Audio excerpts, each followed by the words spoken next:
Yay!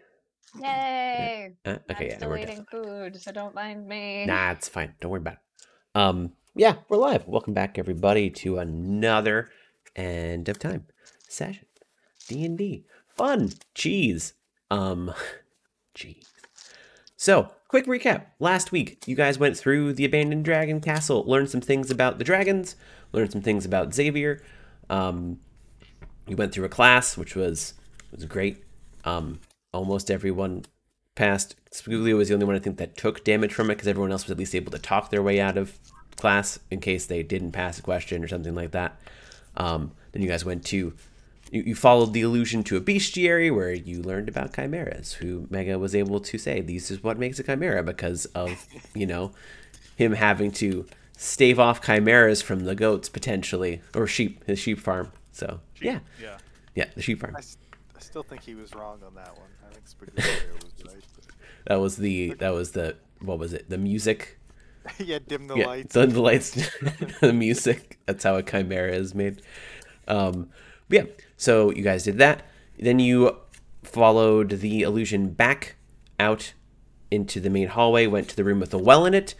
You witnessed an event where one of the two brothers, Asmodean, was essentially driven mad by the well, and Xavier was apparently kind of okay, but kind of taken aback. Spiguglio looked into the well, I think, as well as Mega. And you guys both had a little bit of headache. Mega was paralyzed for a while because of it. Then you guys went out into the hallway.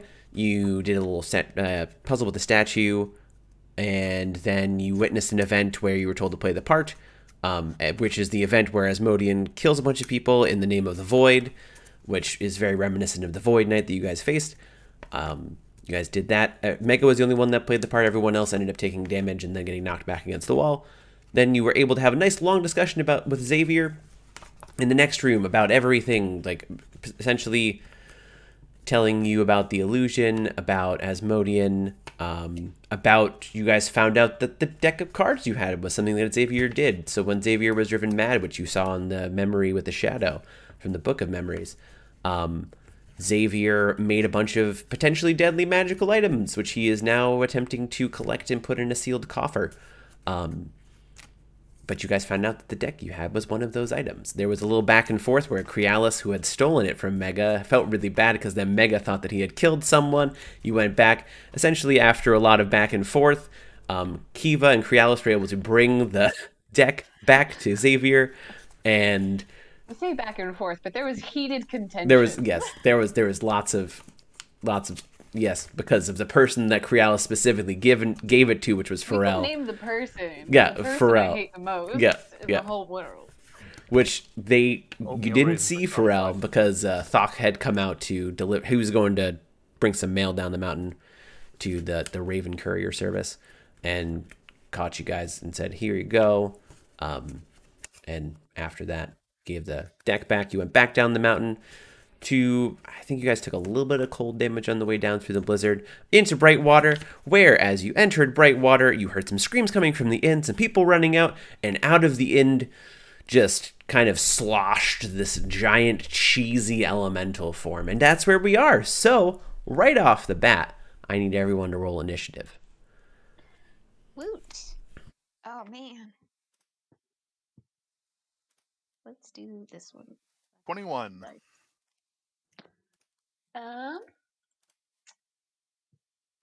20, not none. Damn. 7. No, didn't you get the memo? We're supposed to lie about good numbers. Oh, sorry. 7.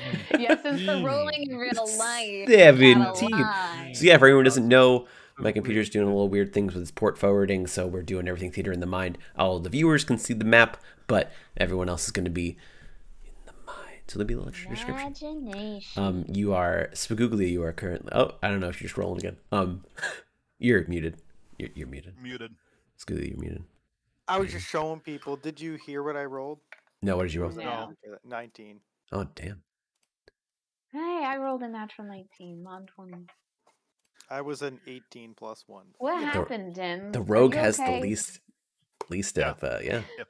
Spaguglia was raring to go. Crealis is out of time.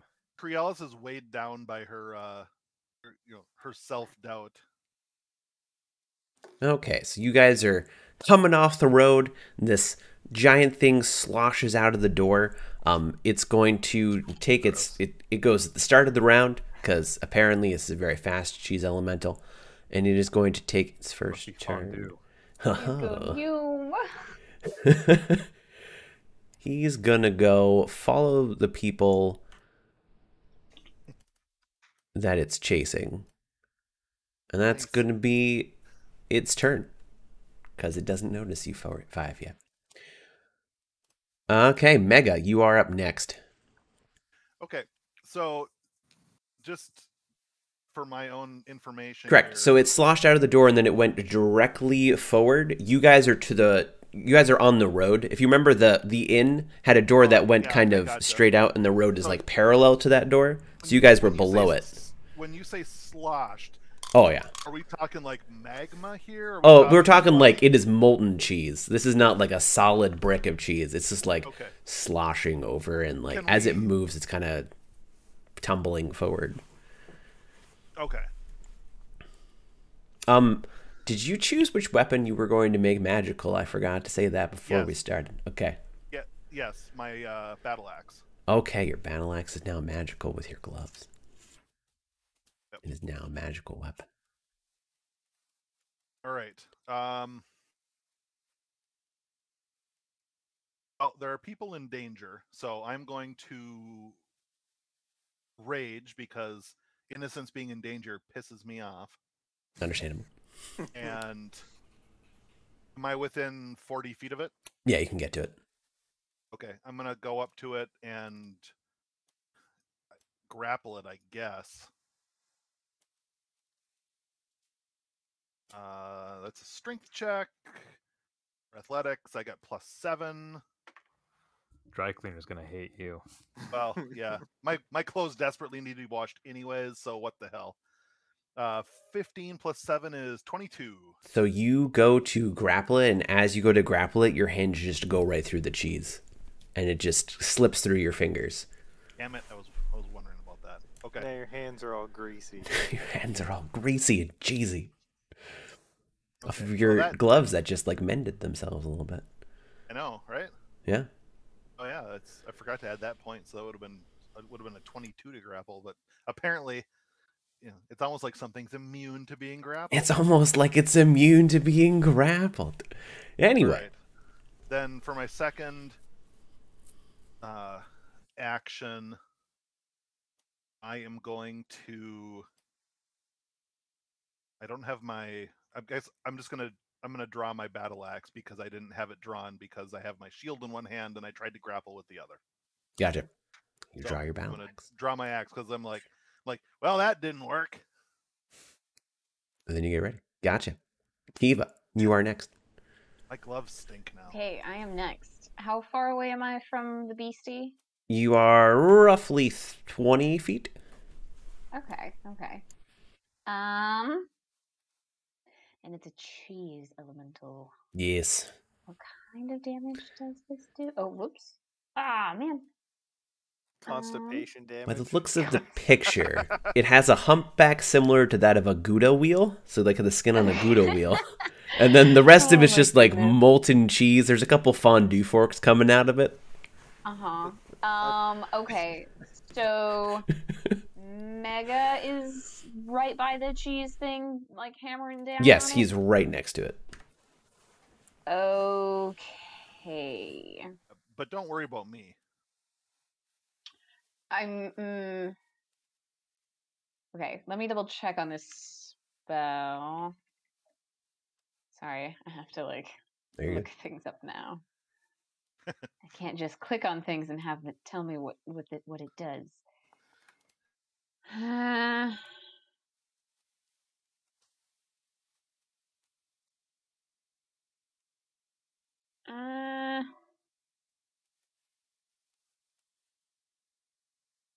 All right, we will go ahead and cast just a guiding bolt at the beastie. Okay. And we'll do it at 2nd level.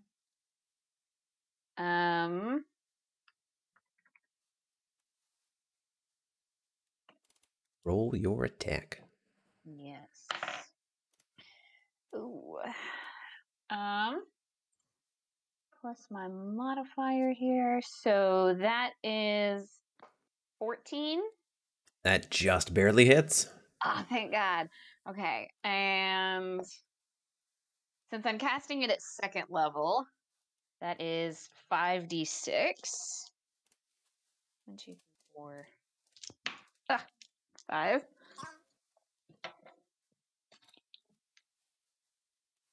Okay. 4, 8, 10, 16. 16 points of damage. Nice. Um, Okay, so you reach out your hands, and from the stars, a bolt comes down and hits the creature, and it goes right into the cheese. You definitely see the damage it does, and it just kind of it leaves a little tiny chunk of one of its shoulder, like Gouda, taken off. It's still, and it looks like it turns its attention after being attempted to be grappled and hit. It turns its attention, starts turning attention away from the couple people that it's been chasing. okay. Next is Spaguglia. Is an attack roll an ability check? What? An attack roll is not an ability check. An attack roll is an attack roll. Okay. Well, I have something that lets me add a D10 once per short rest. To an ability check? Oh, yeah, no, you can't add a D10 to your attack roll. So, fun. That's good. Good try. I'm going to use my action to create a packed weapon. Okay. I don't really think I can do anything else because of that. Yeah. How far away am I? You are roughly 20, 25 feet away. You were all in a pack walking down the road, pretty much. I'm gonna. Does it look like it could reach me with its arm from 10 feet away? I don't tell me if it has reach, but like, does it have really long shambling arms? It is a large creature. Okay. I want to get 15 feet away from it. Sure. So I want to advance 10 feet on it. That works. You are 15 feet away from it. And yeah, I don't think I have any items that I could really do anything with. Fireball it. He already used an action. Yeah. Damn it. But I have.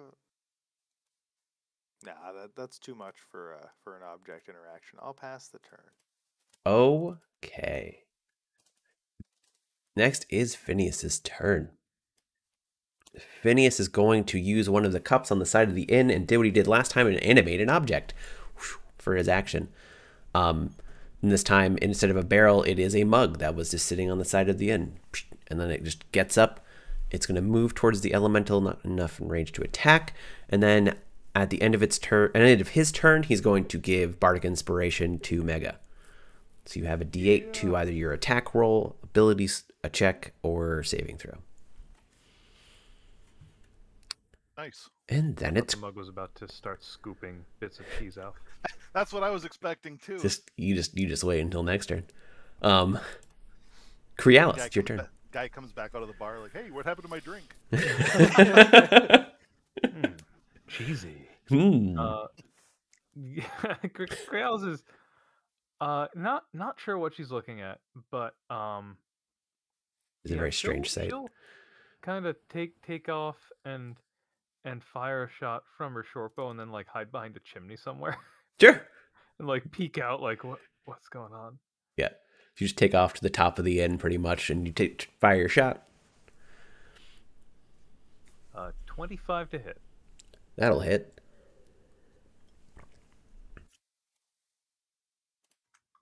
Five damage. You do have sneak attack yeah, because Mega is right there. Yeah, this was a low turn. 13 total damage. Okay.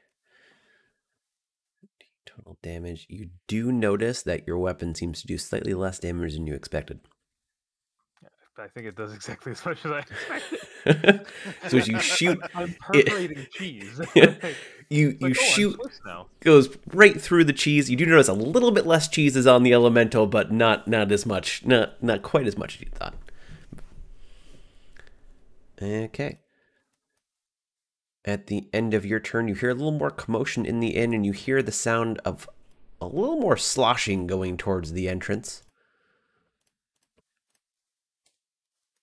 And next, it's the elemental's turn. Now having its focus on you, it is going to turn around. And I am Tell. I'm envisioning going the to... face. So, I'm envisioning the yeah, face that there's was like a on the little tiny outside face on it. curtain. The easiest way to... Yeah, I just looked. yep.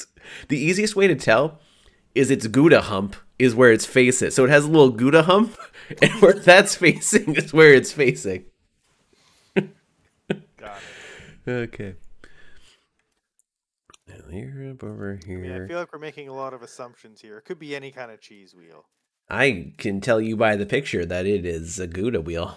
That is definitely going to be Gouda. I could go for some Gouda right now. Gouda's the best. Okay. That or pretty like a Gouda. nice white cheddar. Oof. So it is going to rear up, and it is going to just spew out a cone of cheese in front of it. And I'm Gross. going to need Mega and Spaguglio to make a dexterity saving throw. Dex save. I can see it, so I have advantage. You do. 10. Okay. All right. Roll 2 dice. At 20. Damn. Okay, so Mega is going to take half damage. Spaguglio does not... Actually, no, nothing happens to Mega. Spaguglio, on the other hand, you are now restrained as the cheese just sticks you to the ground. Okay. And you take only 2 points of fire damage. That is very good for me because I only have Yeah. 11 health. That is very good for you. That could have been bad. That Okay. could have been bad. So that's turn. Mega, it is your turn now. Wait, I'd like to use my reaction. Oh, sure. I'd like to cast Hellish Rebuke. Sure. It's a dex save from it. A dex save for him. He has, what is my 14 DC on that? It does not succeed on its DC. Okay, let me get a couple of D10 here. I think it's 4D10. There we go. So Spaguglio's low on some hit points. How's Mega doing? Mega's okay for now? Mega's okay for now, yep. Okay, and so Crealis is okay-ish? Crealis is hiding. So she's Crealis is fine. hiding. Krause is on the Okay. roof of the inn. All right. Okay, so Planning that on is making moves. 18, 24, 31 damage. Okay. So you do your damage. You do notice it doesn't take quite as much as you expected from the Hellish Rebuke, but it does land. Fire damage against a magma thing. Yeah. Yeah. But it still does 15 points. Like, that's a good point. That's good damage. I had an idea for my turn because I figured that was the case. There you go, thinking again. There you go. But see, this learned me Okay. valuable information. My fireball's almost a waste. Exactly. Now you know. Now it is Mega's turn. Because that was Sweet's reaction. Okay. So, yeah, no one's going to barf cheese at me and get away with it. Gross. I don't know So- that they didn't get away from me either. Gross. But, you know. Oh yeah, plus he's holding my buddy. Yeah. Your best friend. To be fair, he's not holding. It's just the residual cheese from the barf that's weighing No, him down. he's holding me, bro. I mean- This is part of I him. mean, it's an extension of the body. It's true, actually. He used part of his body in a way. That's really nasty. All right. That's really gross. It's Just remember, once this is all said and done, all this cheese, Sfuglio will use in cooking. This is It's true. Yep. Yeah. where it's Yeah. been. All right. I mean, he might look for better pieces, but you know. So I'm going to slash at it with my my battle axe of Time's Fate. Okay. I just named in D&D Beyond. Your magical battle axe. Yeah, I got +8 on my roll, and I'm attacking with. Before I look at any of the rolls, I'm recklessly attacking because I rolled 2 dice. Okay. Nice. So I rolled a 19, so 27 to hit. That'll definitely hit. Okay. Let's see. D8 +5, 9 damage. Okay, so you do your attack. You slash Yeah, into it with your first attack, and as you slash into it, a little piece of it breaks off, and you take 4 fire damage as it singes your skin. That's how we're playing it. Okay. Very good. And on my second attack, yes, I did, Crealis. Thank you. Let's see. So my second attack, I'm going to attack again. I cannot recklessly attack again. So this is just a regular roll. Gotcha. But I still get the +8. Ooh, 6 + 8 is 14. That'll just barely hit. Woohoo! All right. D8 full damage, so 13 damage. Nice. And you take 3 points of fire damage in retaliation, as another chunk of it just sloshes off. Ouch! This is why I don't do fondue. More like fondue. Okay, Kiva, it's your turn. This is no fondue. Okay. Okay. All right. Do we think? Ooh. Mega, actually Can roll another I- d20. I forgot to add advantage for guiding bolt. See if you crit, because you definitely hit for the second one.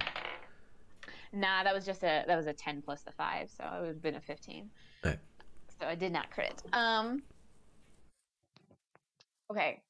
Can I do a quick Arcana check? Sure. I want to see if maybe radiant damage might do something to it, or if I need to gear up and start dishing out more heals. Roll your Let me go Arcana. ahead. Oh, that's good. That's a 23.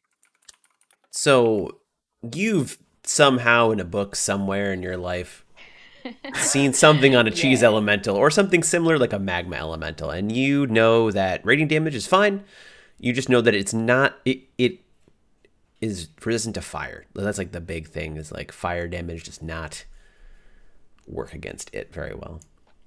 Cool. And it does seem to slip through people's grasps. Yeah. So, I'm You going You do know that it is to- slightly more susceptible to cold as well.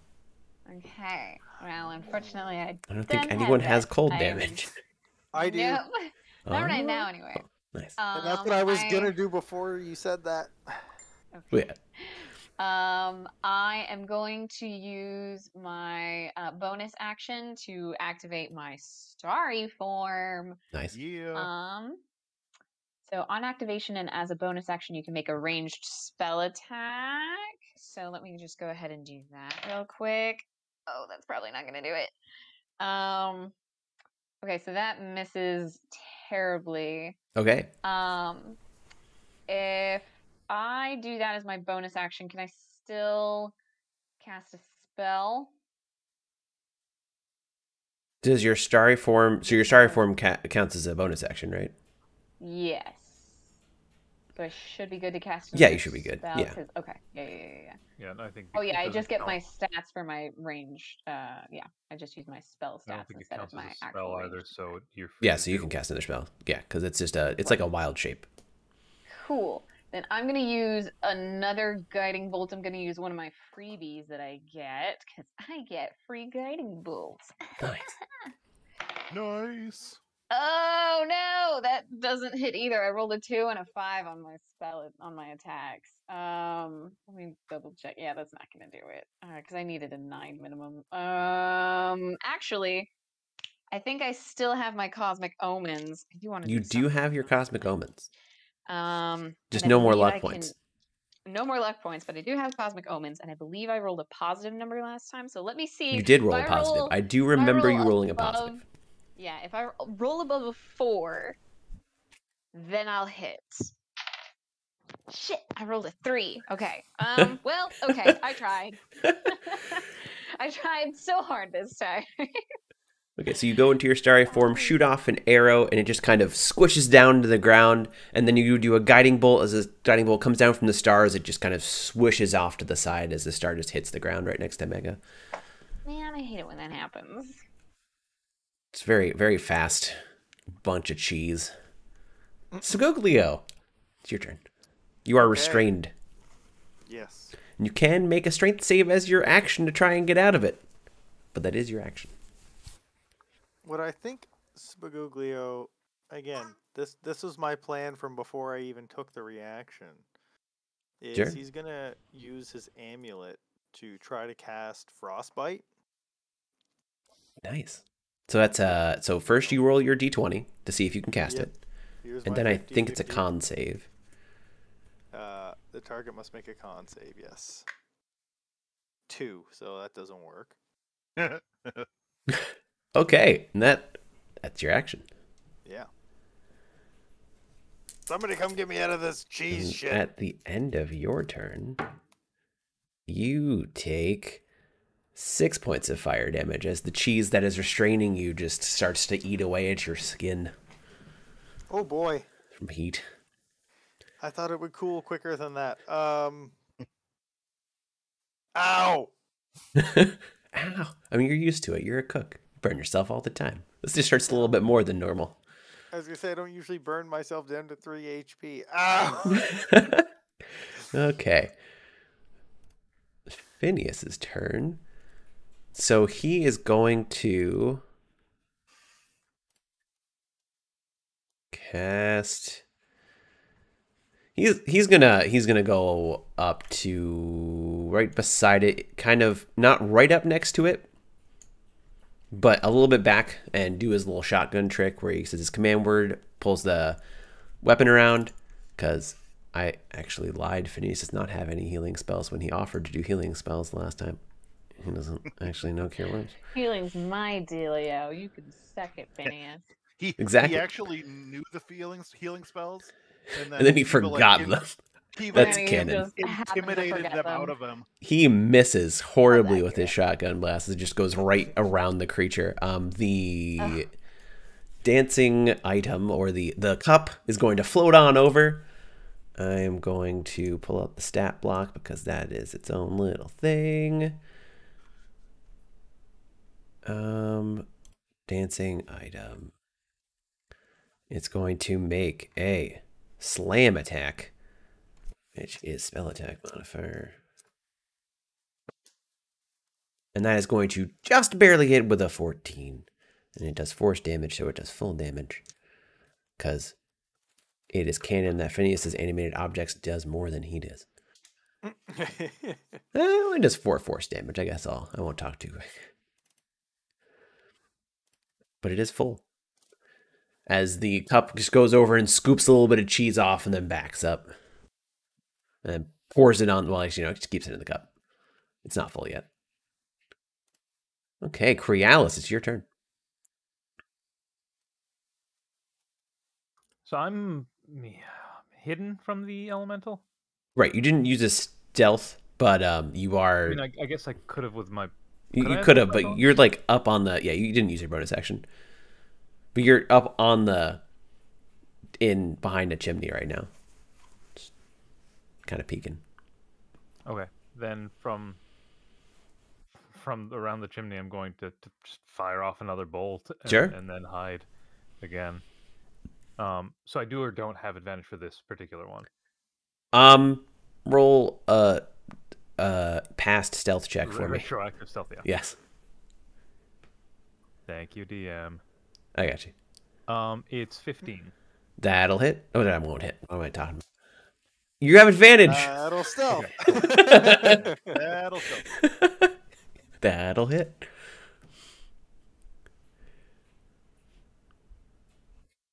Uh, 23 to hit. That hits.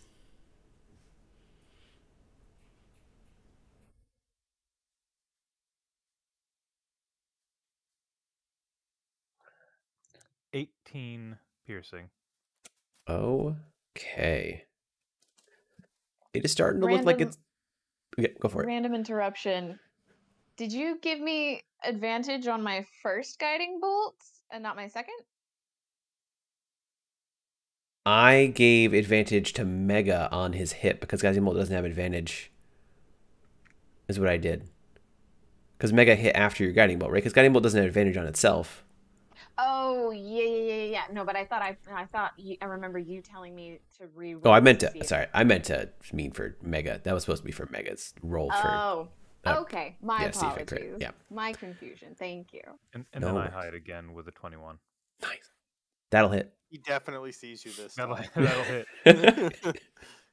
Okay, so you at the end of your turn, out of the indoors comes one more of these lovely sloshing elementals, and it stops at the door and just kind of looks around a little bit, Oh, good. kind of trying to figure out where it wants to go. And then it's top of the round, where the one that's in front of Mega is going to go, and it's going to make 2 attacks against Mega. Gonna give you a hug. A cheesy hug. He is going to give you a hug. Ew. Okay. I have a feeling that like not all of this is like fondue cheese where it's warm. It's also probably like room temperature Yep. cheese, which is Hard, like yeah. the most There's little disgusting bits, form yeah. of cheese. Yeah. I'm getting indigestion just thinking about this fight. So it's a 14 for the first one, which I'm guessing does not hit Mega. Nope. And the second one is only at 11. Okay. So it like reaches out both times with its hands to try and like sear you and kind of wrap its cheese around you. And you both times you kind of dodge out of the way. You actually, to the second one, you actually bat it away with your shield, and you do actually hit something somewhat solid. So you are realizing that at least the core of it seems a little bit solid, even if the outsides is, melty. And now it's Mega's turn. It tries to wrap its cheese around you. That is the This cringiest is- phrase This I've is the ever best heard. fanfic. Like, I gotta write this fanfic now. I fun don't think so. Oh, but you should fondue. Okay.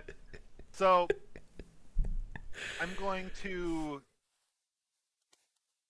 having batted away the cheesy hug, I'm gonna go over to where Spaguglio is trapped, and I'm gonna grab So him you're by gonna the Take an scruff. attack for opportunity.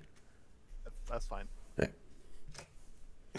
Mega's like, what's that? Like, It misses. gonna poke me? All right. You're fine. And then yeah, you can do a strength check if you're gonna try and undo him.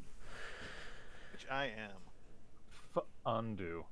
Undo. 14. That'll be Gouda. You're free. Okay. And then I'm very upset by all of this. just taking a quick look around, is there like a hay cart or a rain barrel or anything close by? There is a cart that has no hay in it at the moment. There is some stalls where there are no horses but some hay in them. All right. Can I throw Spaguglio into the pile of hay? That'd be a pretty rough toss. The hay is actually on the other side of the elemental. Ooh, okay. So you could try and throw him through the elemental. She's like, ah. Do I take an attack of opportunity upon entering and exiting his grasp? You also or take just from fire where I am? damage upon entering and exiting his space. Okay. So what's behind my character right now? How far Behind away you from currently are... So where Spoolie is directly behind you is where you came. To your right is some woods. A little bit to your right and a little bit down the road and to your right, you're actually noticing is a new shop because you're looking around now. It's a great time to tell you guys that there's a new shop in this is Backwater. Nope. This is Brightwater. Brightwater. There we go. There's a new shop. Straight ahead is the road. To your left, through the elemental, is the horse, and then like slightly to your left and behind is where the inn is. You're actually facing away from the inn to pick up Squiglia. Okay. How far away am I from Kiva? You are actually pretty close. You're like maybe 10 feet ish. Okay. I'm gonna throw Spaguglio to Kiva and say, "Kiva, catch!" Okay, roll in athletics. Oh Mega. no, I don't like this. I don't want to be thrown a cheese-covered gnome. 16. Okay. Kiva, do you, as a reaction, do you want to try and catch him, or are you just gonna let him like? She dives out of the way. It's completely up to you as to whether you would try and catch Such him. a hard choice. Can I catch him and then promptly drop him? Sure. So if you want to use your reaction, you can do either athletics or acrobatics, whichever one's more, to try and athletics for pull my him. girl. All right. She got a 22. Okay, you just catch him and then you just drop him, so he doesn't take any. No, he wouldn't take any damage anyway. But you catch him and then you pretty quickly just drop him on the ground. I don't want to. Gross. I'll just kind of like drop him and be like, "Oh my god, cheese is disgusting." Okay. So Okay. is that both my actions? That is I assumed it would be. So that. Okay, Kiva, it's your turn. Yeah, Kiva's turn. there you go. Now you can Okay. heal. Now you can heal so- them. I really don't want to. But we'll see how this goes. At least he's nearby. He's not gonna die anytime soon. I won't let him die at least. Oh my god! I rolled a 5. You need your dice. So yeah, that's not gonna hit with my archer. It is not. But I've got one more free guiding bolt. Okay, and that will hit by Nice. some miracle. So then that will be.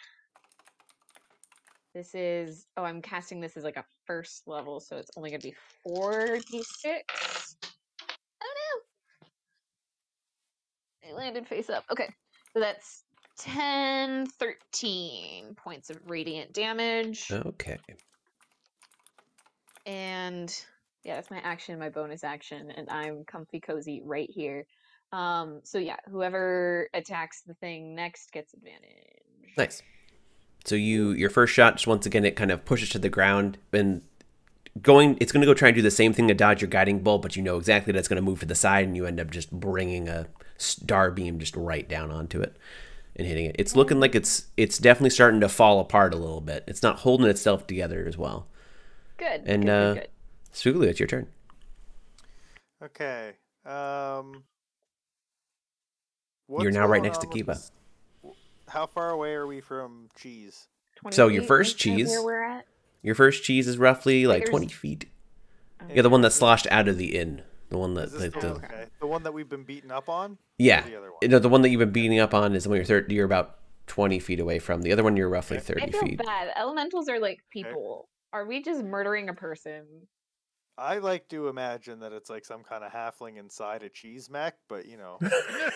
That's not how An elementals evil work. halfling inside a cheese Elementals mech. are like actual creatures. Do you- Somehow I that's mean- worse. You can always roll a history check to see if you know about sea elementals if you want to after this.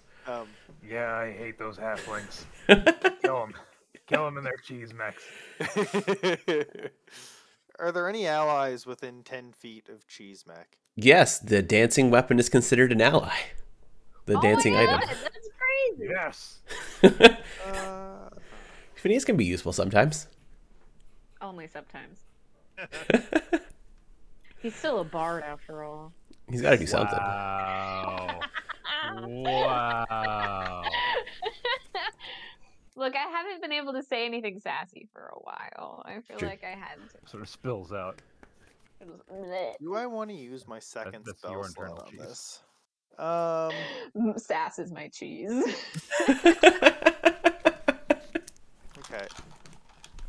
Would I know how many hit points a element or that weapon would have by default? Not how many it has now, but like how many they start with. The dancing item thing? Yeah, You know that it's sturdy-ish. sturdy-ish. Okay. It's not like a tank, but it's sturdy-ish.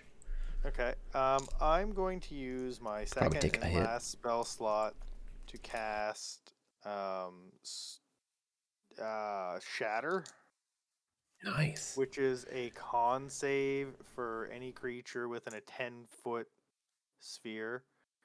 You could And cast it so it doesn't hit the weapon if you wanted to. You're within Yep. range. Okay. if I can, I would like to do Yeah. that.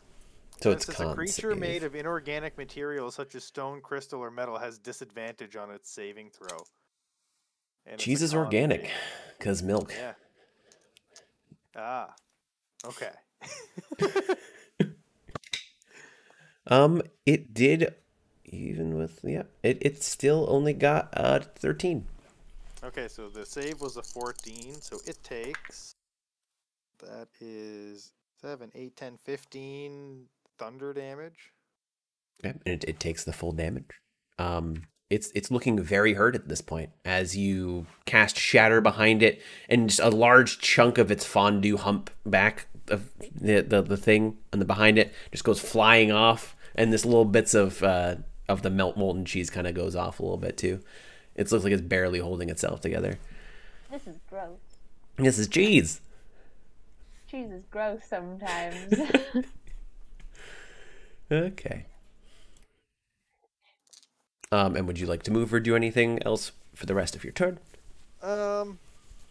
You are. I think You're right next to Kiva, which is a pretty good I distance. think I'm happy 20 feet away from this thing. Last time I got 10 feet up to it, it stuck me with cheesy goo that burned me for days. So I think I'll stay back here. Days. Okay. Some say he's still burning. So, Phineas is going to, seeing that one pop out, he's going to cast a spell. He's going to cast Hideous Laughter on the thing. Wait a minute. He's going to cast, he doesn't want to cast Hideous Laughter. That's not smart. He's going to cast Hypnotic Pattern because he hasn't used a 3rd level spell slot in a while. In an area around it, so it's going to have to make a save. Hypnotic Pattern. Wisdom save. Which it does not succeed. So as he casts that on it, a pattern of just a weird hypnotic pattern of like a fondue pot appears in the air around it. You can see it, and it seems like it's just mesmerized by it, and it just sits there and sways back and forth. And it no longer looks at all of you guys, just looks at the pattern. And it seems to be charmed. But not like, so not like charm person charmed, but like in place, kind of like hypnotized. Yeah, So he's because not our hypnotic pattern. Oh, I get it. That's Yeah. Are both of them taken in by this? He couldn't get both of them. They're a little bit too far apart. Oh, okay. And Yeah, I was now just wondering the if I could like get one of these to be like a waiter, but like instead of the dude that just like grades the cheese until you say when, He just, like, is holds the his finger cheese. over the dish like this until you say when. That's sanitary.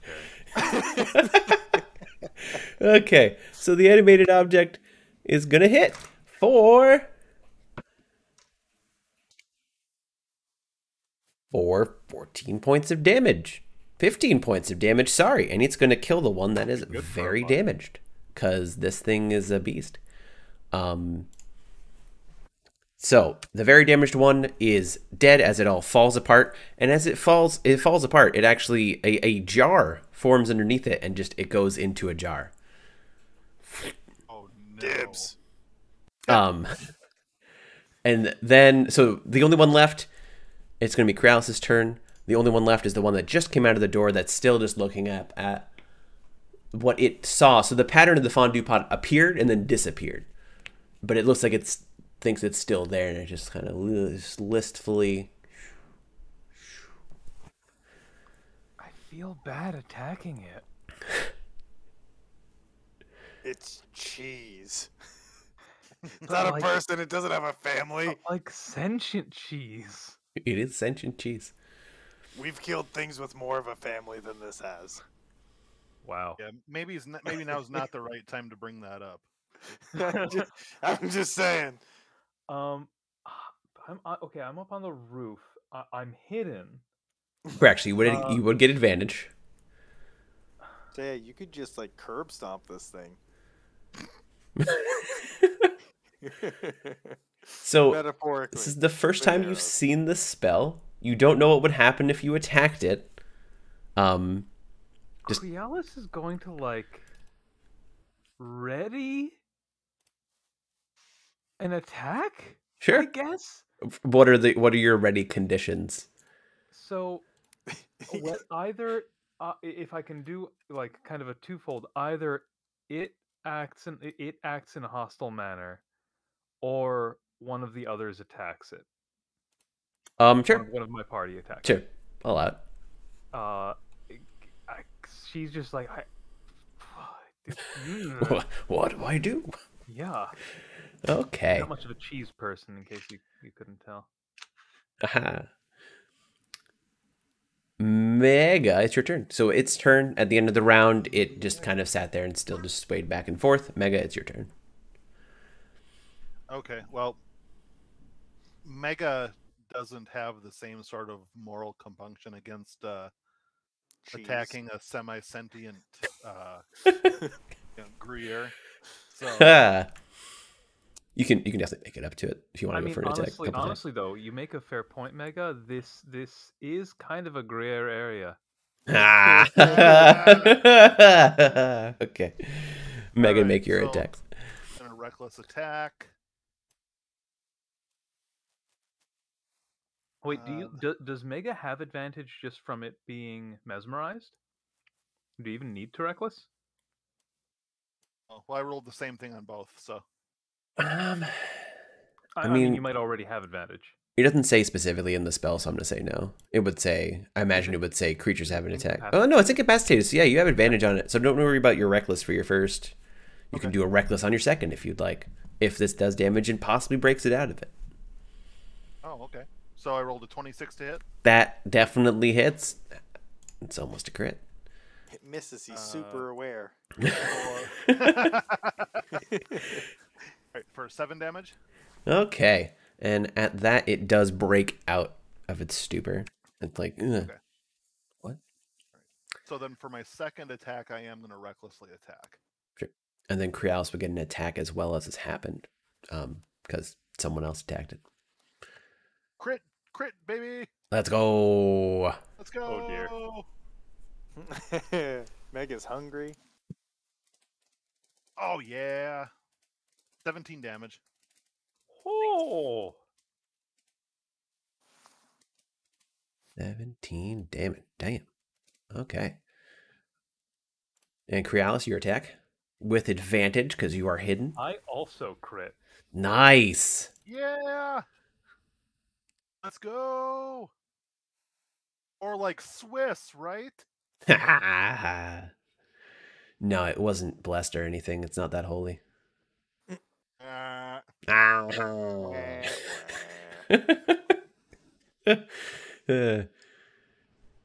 37 piercing damage. Damn. Which halved would be 18. 18. That's pretty damn. That's still good. Like damn. I mean, on a crit, I get right now 8d6 plus Right. 4. Right. Damn. Nice. That's your attack. Mega just goes up, hits it twice with his battle axe, and Kraus just lets a shot loose from behind the chimney up on the inn. Just like bam, bam, bam. As it comes to, it's just like assaulted from both sides with attacks and just like, oh my god. And then it looks over at Mega. Not just assaulted, but peppered with shots. Ha! Okay, Kiva, it's your turn. Oh, pepper. Dins, you can leave. Dins, you can just go. You don't. It's fine. You can you're excused. Is all I'm saying. Okay, you said it's my turn. Yes. All right. How's our main cheesy boy? He's still hypnotized? He is no longer hypnotized. So when the damage was done to him, he broke out of the hypnosis. Yeah, I was wondering about that. He's looking a little hurt too. Those attacks definitely did some damage to him. Okay. Let's do this Guiding bolt's 120 feet. Okay, so no problem there. I'm gonna go and see if I can hit the first one with my arrows, and then I'll. While you were only one gone, right now. yeah, the item, the dancing object killed the other one. Oh, perfect. Great. Awesome. Fantastic. Then we'll just do it to the one. Oh yeah, that'll do it. That's a 17 plus 5, I think, for my That'll hit. spellcasting modifier. Yeah, that'll hit. So that's 1d8 plus 2. That is 9. 9 points of radiant damage. Nice. And then, is anyone dead yet? I feel like I should just ask that. Did anybody die while I was No on one the died. boat No. for 2 seconds? Scoolio is still alive. I think he's the most hurt out of everyone. The cheese Oh, elemental. you're fine. Yes, other than the cheese elemental. When the cheese elemental, died. while you were gone, when it died, it went into a nice jar. A jar Oh, appeared underneath lovely. it, and then it went. Whoosh. It's basically a Lovely. cheese genie. Jeez. You rub the jar and you get one wish as long as it's cheese related. Oh my god. Rub the If jar. that get a wish is greasy surprise. cheese, then you get your wish. Or terrorizing okay, a so village. I still have 1 free guiding bolt, even though for some reason D&D Beyond says I only have 2. I get 3 technically. Okay. So we'll just guiding bolt one more time. I'm loving this game. That's a 19 plus 5, That'll definitely hit. and this is still a first level, so that's 6. Oh, that's not too much. That's 8 points of radiant damage 8 points of radiant damage. for Okay. guiding bolt. Yeah, Nice. And the next There. attack against it has advantage. yeah. Speaking of attacks, Spabuglio, as Kiva does her one just right shot, or one shot right into it, and then the guiding bolt once again with the star. The cheese elemental tries to do the same moves as like the duck down and the juke to the side. At this point, you've hit him enough times, like you can't get out of the shots. So we're 20 feet away from the jar on the ground. Correct. How far away is the jar on the ground from the other cheese elemental? 30 plus, probably 35. Okay.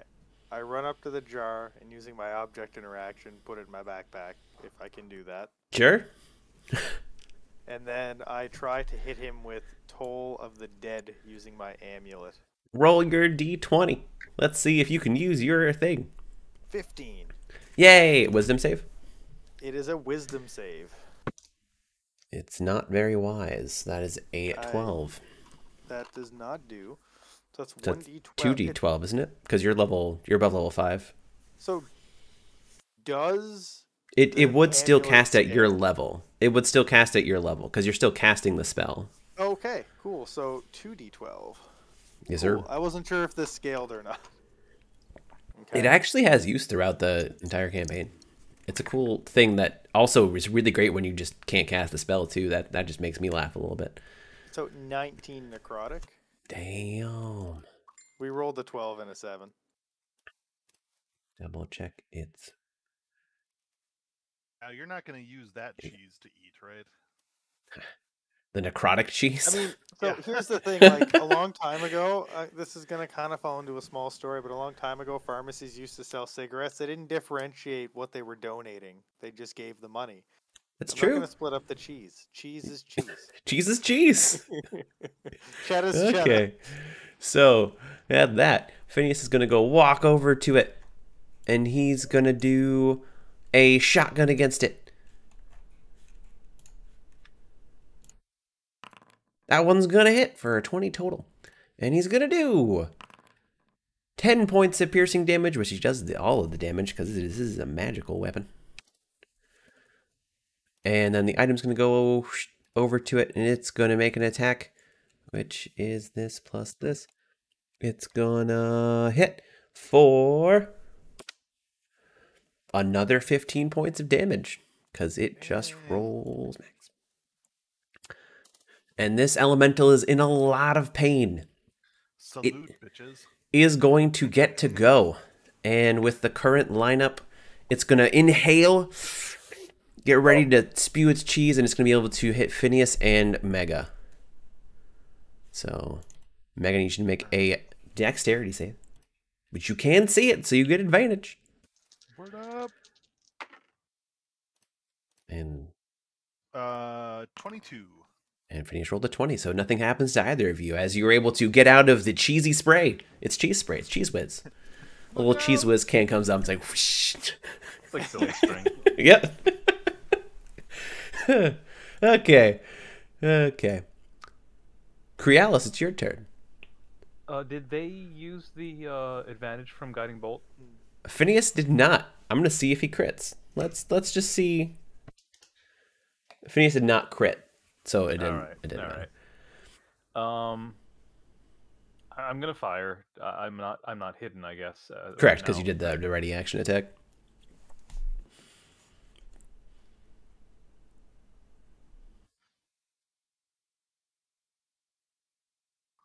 But it is going to be another crit. Word up.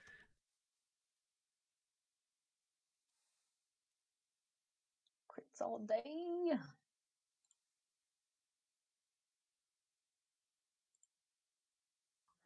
Uh, 29, which with the resistance is actually 14 points of damage. You still just like you take your shot, you just shoot at it again. You've gotten these cheese elementals down at this point. You know exactly where to hit them, and you just take off its entire Gouda humpback, and it just falls back. It goes whoosh into a jar. At the time of your shot, you hear a doorbell, or not doorbell, a bell from the new shop. You hear ring ding ding, and Ding dong. you look over, and a very familiar blue dragonborn steps out, looks at the Ahoy! cheese, and is like, "What's happening here?" And Chris and Grim just kind of like looks over at the jar on the ground, the cheese everywhere. Kiva will immediately like turn off her her like starry form. Mhm. Just kind of like shuts off for a second and like kind of realizes is like, oh shit, we probably just murdered two like well-meaning like creatures. Do you want to know about cheese elementals? Because I have a little bit of lore if you want to roll your check, history check. I would love to roll my check. Okay. Are Okay. we talking history? History. Or It Arcana? is definitely history. Oh, that's not good. That's an 11. You know, there's not a lot of lore on cheese elementals, so you don't know a lot, but you know in general. Really? That's surprising. Hey, Stacey, do you want like lore about cheese elementals? Actually, there's not a lot of lore on cheese elementals. Feels like you just talked to the NPC, got the quest, but accidentally hit A one too many times, and they're Yeah. talking to it again. So- But you're like, Hugo is going to man. make this check too, because You get he's now got advantage because 2 you're a jars. chef.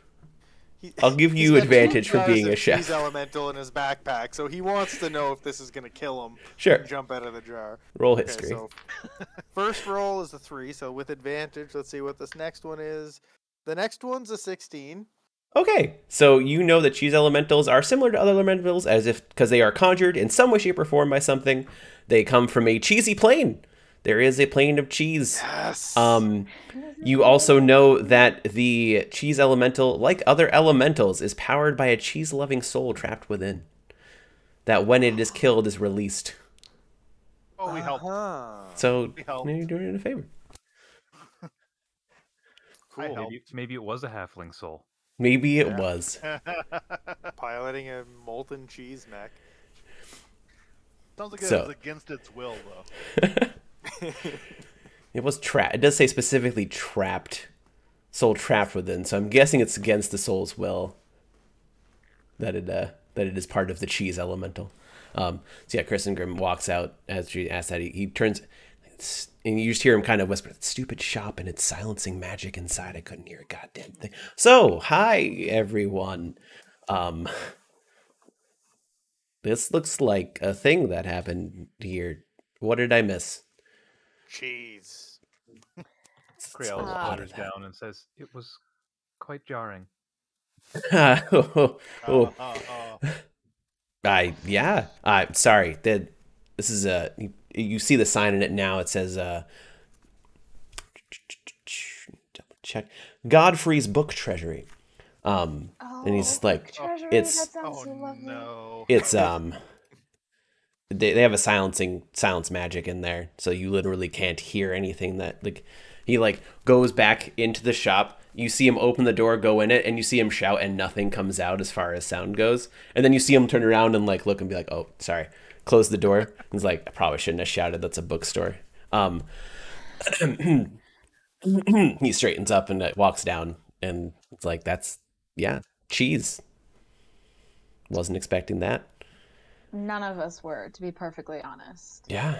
So, are there any? Speaking of anybody being prepared for this, what happened to the people that were being like chased? They made it out alive, but they have not come back yet. They just kind of ran down the street. Okay. They didn't turn back. There's no like. There's no dead bodies or anything, and there's no bodies. Okay. no. There's no dried not on cheese the- bodies. Maybe in the inn, or maybe in the tavern. Potentially. With this lore check that I got, Mhm. do I know if opening that jar uncorks the cheese elemental again, or do I just have cheese? Do I know that? You would know that unless you can do specific conjuring magic, you can't pull a cheese elemental from that jar again. But like, if I open the jar, I'm not gonna get like attacked. Right, it's not going to come out. Like it is like a you're not just going to be like ah! Okay. Hey, things have happened. Things could happen. You never know. Now we do know that none of this cheese was cheddar or anything because they weren't carrying any weapons. They weren't sharp. Ah, I felt something okay. coming. I knew Okay. that you were gonna say something. You did. Yeah, no, they weren't. They just yep. Kristen, hey, do you have any chefs around? Maybe we can use it. Spagoogly least. was off in a corner, just like he's like got the jar off one of them, and he's looking in, trying to like, he's kind of shaking it, trying to get the consistency down. Is it still melted, even though it's cooler now, or is it? It's hard starting to melt? solidify a little bit, but it is in a semi-melted state. Okay, so it's acting like cheese and not like magical cheese, where it's Correct. melted even though it's room temp. Okay. Correct. Spaguglio puts the cap back on the cheese and he stands up and he faces the party. He says, "Well, I got what I came for." All right. Well, Chris and Grim, Mhm. it looks like you found quite an interesting spot. Would you care to show us around? Sure. I don't know if I should go back in after shouting he didn't look very happy, the book owner, but I can at least show you I'll take to care it, of it. maybe. Okay, sure. It's a No, great I'll take bookstore. care of They're it. actually around throughout No doubt. Alera. Yeah, I had to get a little bit of information, so I came back, and great timing. So yeah, do you want to go into the bookstore? Is that what you're saying? I would love to go into the Okay, to the bookstore. Is everyone going in the bookstore, or are we starting to do the whole town thing? Well, town thing. What town thing? There's only we're like, bookstore. put this bookstore in, and like, there's probably a general store in Crealis Brightwater. doesn't want to. Who cares about general stores when there's bookstores? Crealis does not want to impinge on Kiva's date. It's not a date. So the cheese elementals came out of the nearby The inn, yes. tavern? Yeah, She's there's a gonna- little cheesy trail leading into the Yeah, she's into gonna the poke her tavern. head in there to see like what's going on there. Sure. Just in case. Sure. first Just attempt at a in case. microwave. Yeah, Mega's gonna go with Crealis on that one. Okay. I'm gonna look for a general store. Plus, a tavern sounds much more interesting to Mega than a bookstore. He's But not that low on toilet paper. So first we're gonna do bookstore then. brutal. So you walk up to the bookstore, and Kirsten Grimm just kind of stays outside and is like, "You wanna? Yeah, you wanna? I talk to him maybe. I don't wanna. He looked I'll very talk angry. to him. Yeah, Okay. don't you worry about it. Okay, thank you. Um, So you go into this I'll, like- bookstore, yeah.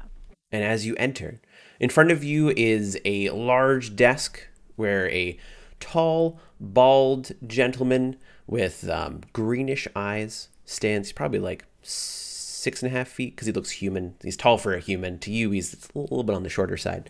Balding. He has a little mustache and goatee. He's just sitting reading some books. Behind him are just like, you looked outside and it looked like a decent sized bookstore, but this is just so many books. It looks like it's bigger on the inside, Ella.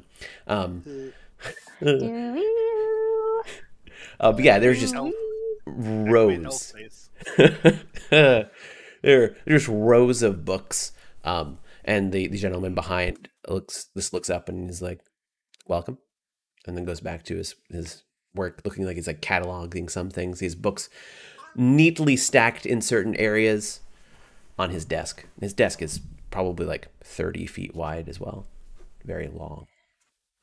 I'll kind of approach and say, "Excuse me, my friend was just in here, and I know he was a bit disruptive, but we were hoping to do some research together. If you wouldn't mind him entering back in."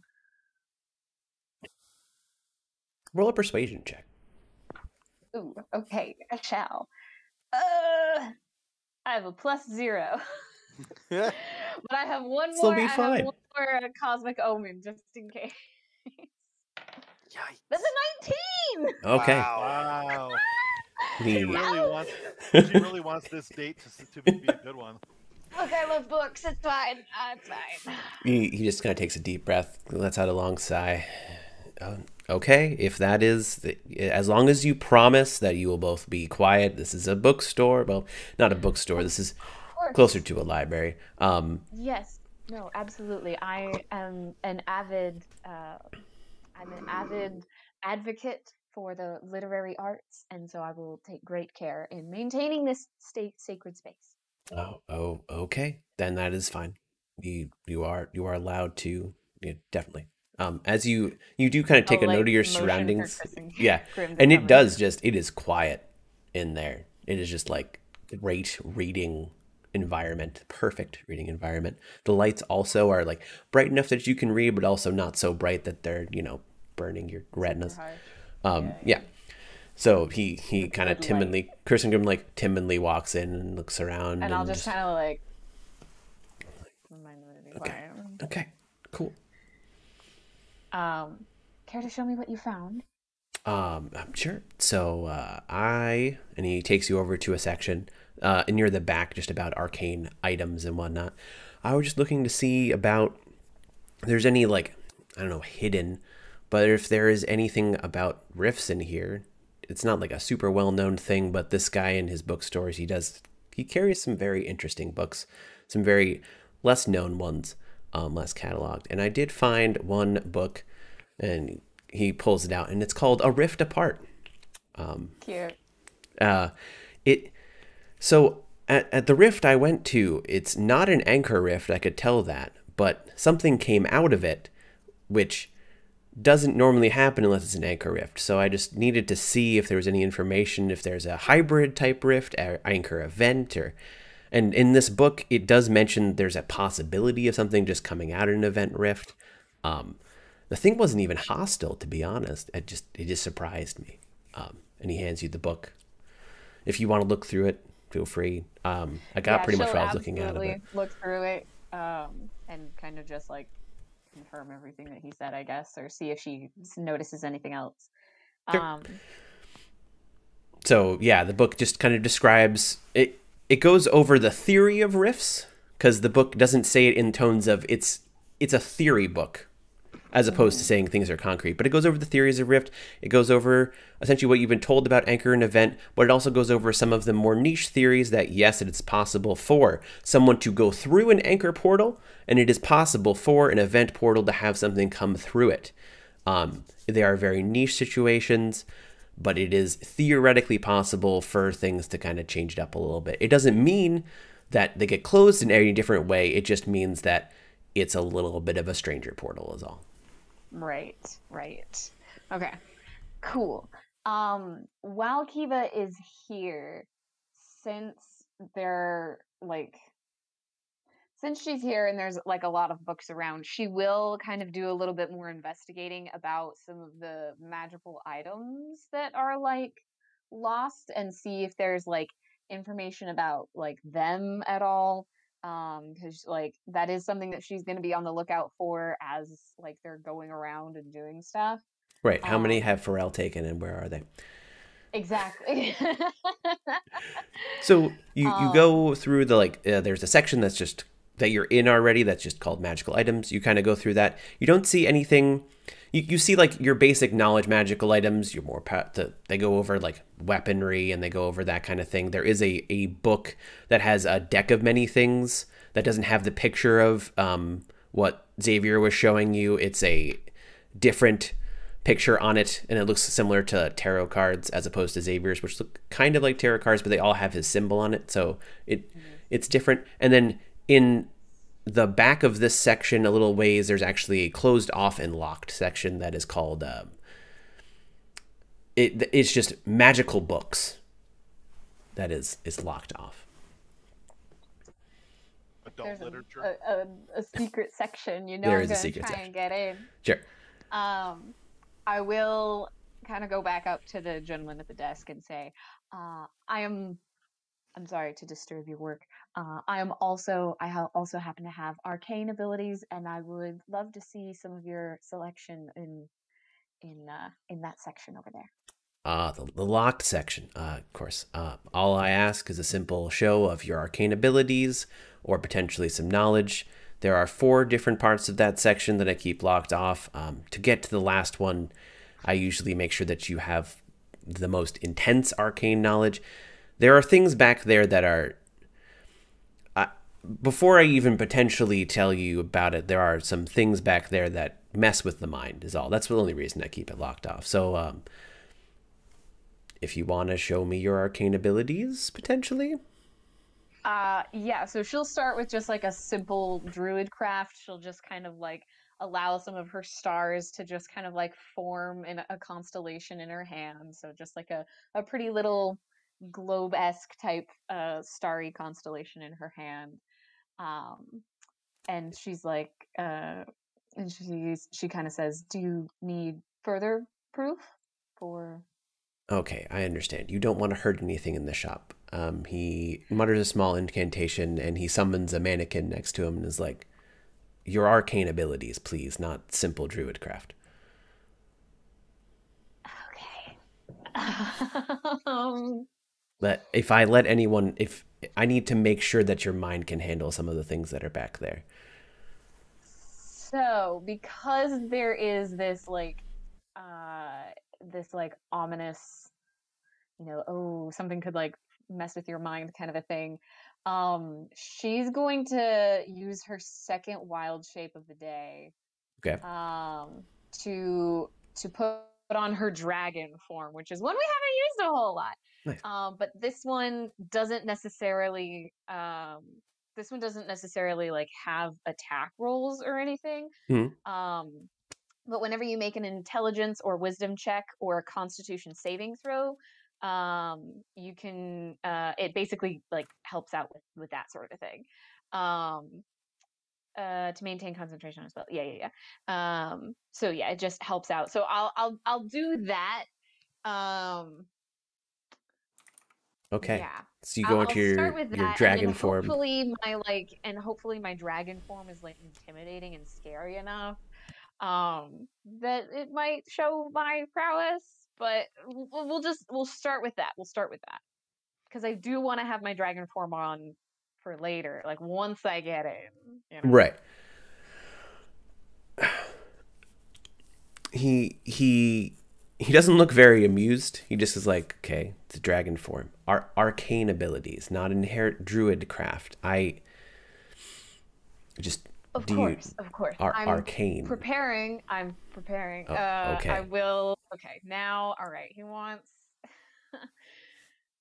All of my spells are like they take up like area effects, and I don't want to ruin any books. Ooh. If he wants. Wait, so he doesn't want anything druid related? Just use Moonbeam. I'm not gonna use Moonbeam. Actually, okay, so the one spell I have, no, a druid charm person is technically a druid spell. A charm person is multiple. A charm person isn't just a druid. Okay, but he wants me to like shoot stuff, I guess. If he wants me to He wants you to stuff, show I'll your shoot abilities, stuff. like to show your magical prowess.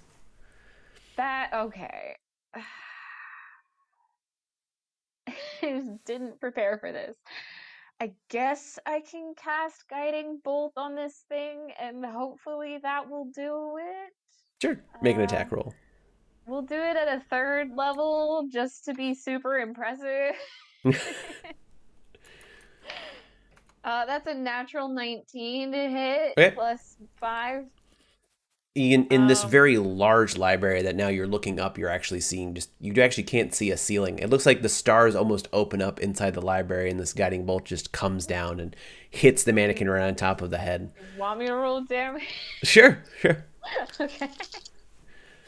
It's 66. Oh, there's a few ones in there. 2, 4, 8, 13, 19.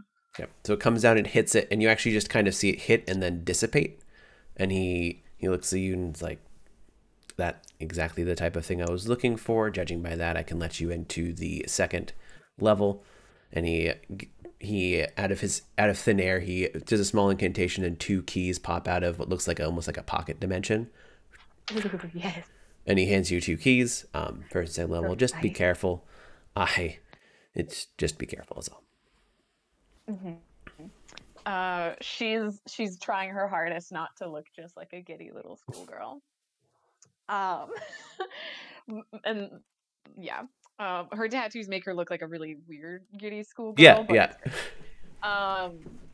She'll just kind of ask. She's not expecting him to say yes, but she will ask, "Is my friend allowed in as well?"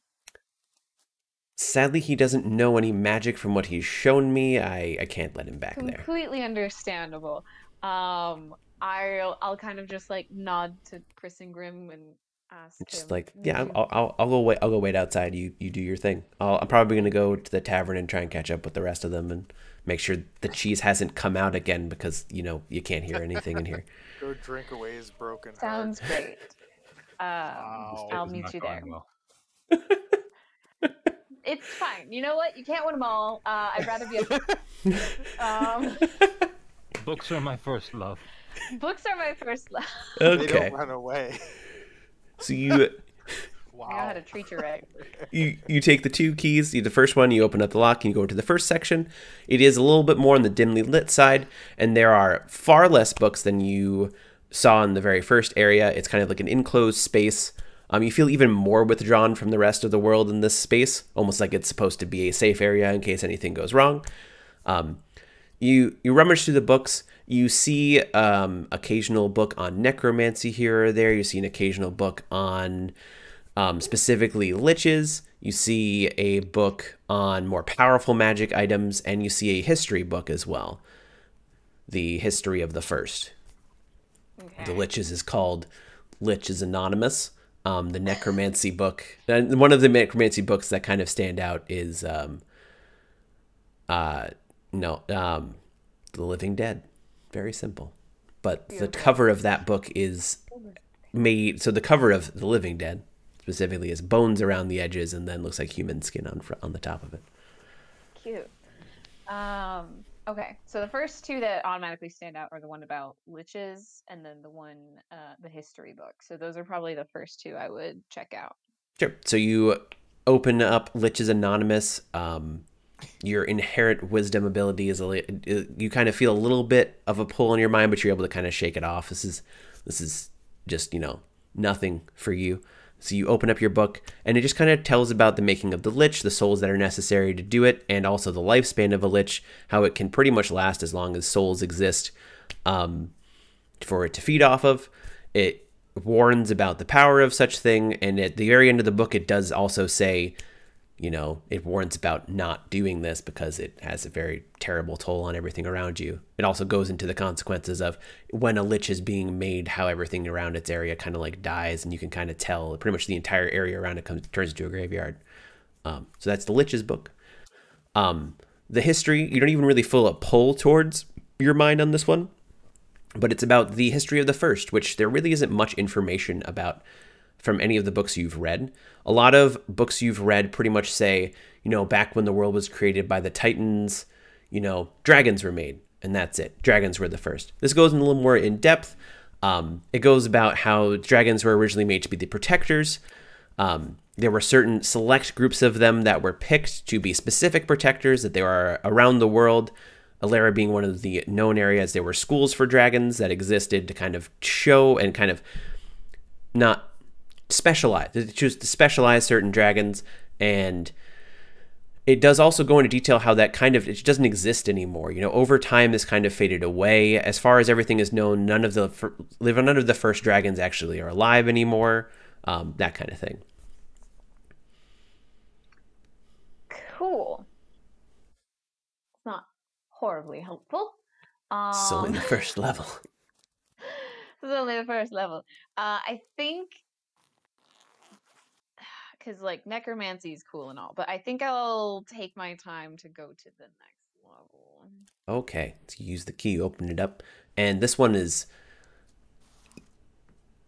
dimly lit to the point where if there wasn't a light in the center of the room specifically where there is a desk for reading, you wouldn't really be able to read that well. There's a little bit more, like, your senses are more... So the room you went into before, you got a little bit of a magic sense. This one, your senses are kind of more assaulted by magic. It just seems a little bit more malicious, certain items that are here. You look around and you see that there's even a smaller selection. Rather than shelves, there are actually just probably 10, 15 books on podiums around the room. And a table in the center that if you actually look underneath the table, there are some ruins underneath it that you would know from magic or some form of rune of protection. And around the book... Okay, sorry, you said ruin? Ruin, sorry. Runes. Oh, there's like an old castle under there. Yeah. Small old castle. There's a small old castle. Dragon Castle number 2. Let's go. Which, to be fair, very cool. Yeah. Very cool. Little tiny gnome castle. So My castle. I was wondering where I left that. So yeah, the number one book that stands out to you is about some of the more darker magics. There's another couple necromancy books. There's a more in-depth book that actually is of the darker sides of the first, is what it's called, and it actually has a dragon face on it. Not like a real life dragon face, because it's not like someone cut off a dragon face or anything. It's just like the aesthetic of the book. And then the magical book that is just dark magic. It's literally just called Dark Magics of Alera on it. And the entire thing is just, the spine is just jagged in every way. There are spikes coming out of it. Both of the covers are like this like wrinkled leather, and the pages are just like this old, you know how a book that is just extremely old kind of gets like almost not sandpapery, but kind of like old in decay as it ages, yeah. and dried kinda, out like, a little bit breaks off, almost. yeah. Yeah. It's brittle. Yeah. Those are kind of the books that catch your eye in there. Sweet. Let's check out the scary one. Okay, so when you open it up, I need you to make a wisdom saving throw. With Sweet. advantage because of the With runes underneath you. advantage.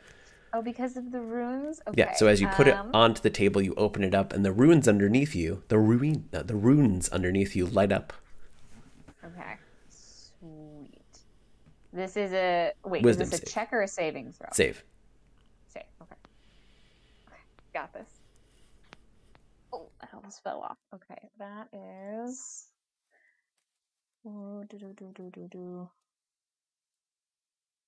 Okay, so 17 on the first one. Okay. And 11 on the second one, so we'll take 17. Yeah. So your senses kind of get assaulted a little bit by dark magic, but you're able to shrug it off. And as you're going through the book, there are just various dark magics and explaining them. You actually, one of the things is how you cloak yourself to make yourself look as if you are not entirely there. You cloak yourself in shadow. It just goes over the process of, in order to be not there, you have to get these certain, like in order to cast the spell, which can act, that can last indefinitely for as long as you want, you have to go to, name specifically the second layer of the abyss and the fourth layer of hell to get some of the specific materials to these creatures that are native. It also goes over a specific ritual done that was invented originally by the first dragons. That is how one splits itself into 3 separate parts. And you kind of connect that was what Xavier said he did. And it goes over a lengthy ritual in which originally it was made, if you ever lost your mind, to split yourself to make yourself less harmful into 3 separate parts. And the amount of magic and everything, some of the words are lost on you because it's magic that you haven't even ever heard of. It's so advanced. But essentially, it is a very lengthy process in which one splits themselves into their mind, their strength, and then a characteristic of their mind, or characteristic of themselves. You remember Xavier saying his knowledge, his strength, and his kindness, in air quotes, and how the book says that it's never been attempted before, but if it would create immense power that would leave a lasting kind of stamp on wherever it was cast, if for some reason it ever was. And it tells you how to find it, how the arcane energies seem to have this uniqueness about them, and it describes the uniqueness of the arcane energies. And you think, I wonder. Okay. So I'm gonna take notes on all this because I'm gonna forget it. Sure. So Kiva actively is like taking notes about this information. Maybe if you let me roll like an insight check or an arcana check, I want to Sure. see if because you're saying that this is reminiscent of what like Xavier's doing, but I'm like Kiva's still thinking about like the shadow and how he's tied to all of this, Right. because it seems like it's adjacent, but she can't quite find the missing piece, and she wants to find the missing piece so badly. Sure.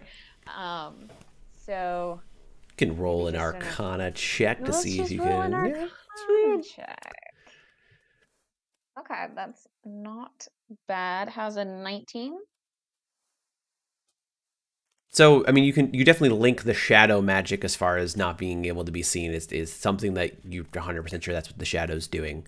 Right. Yeah. As far as the split goes,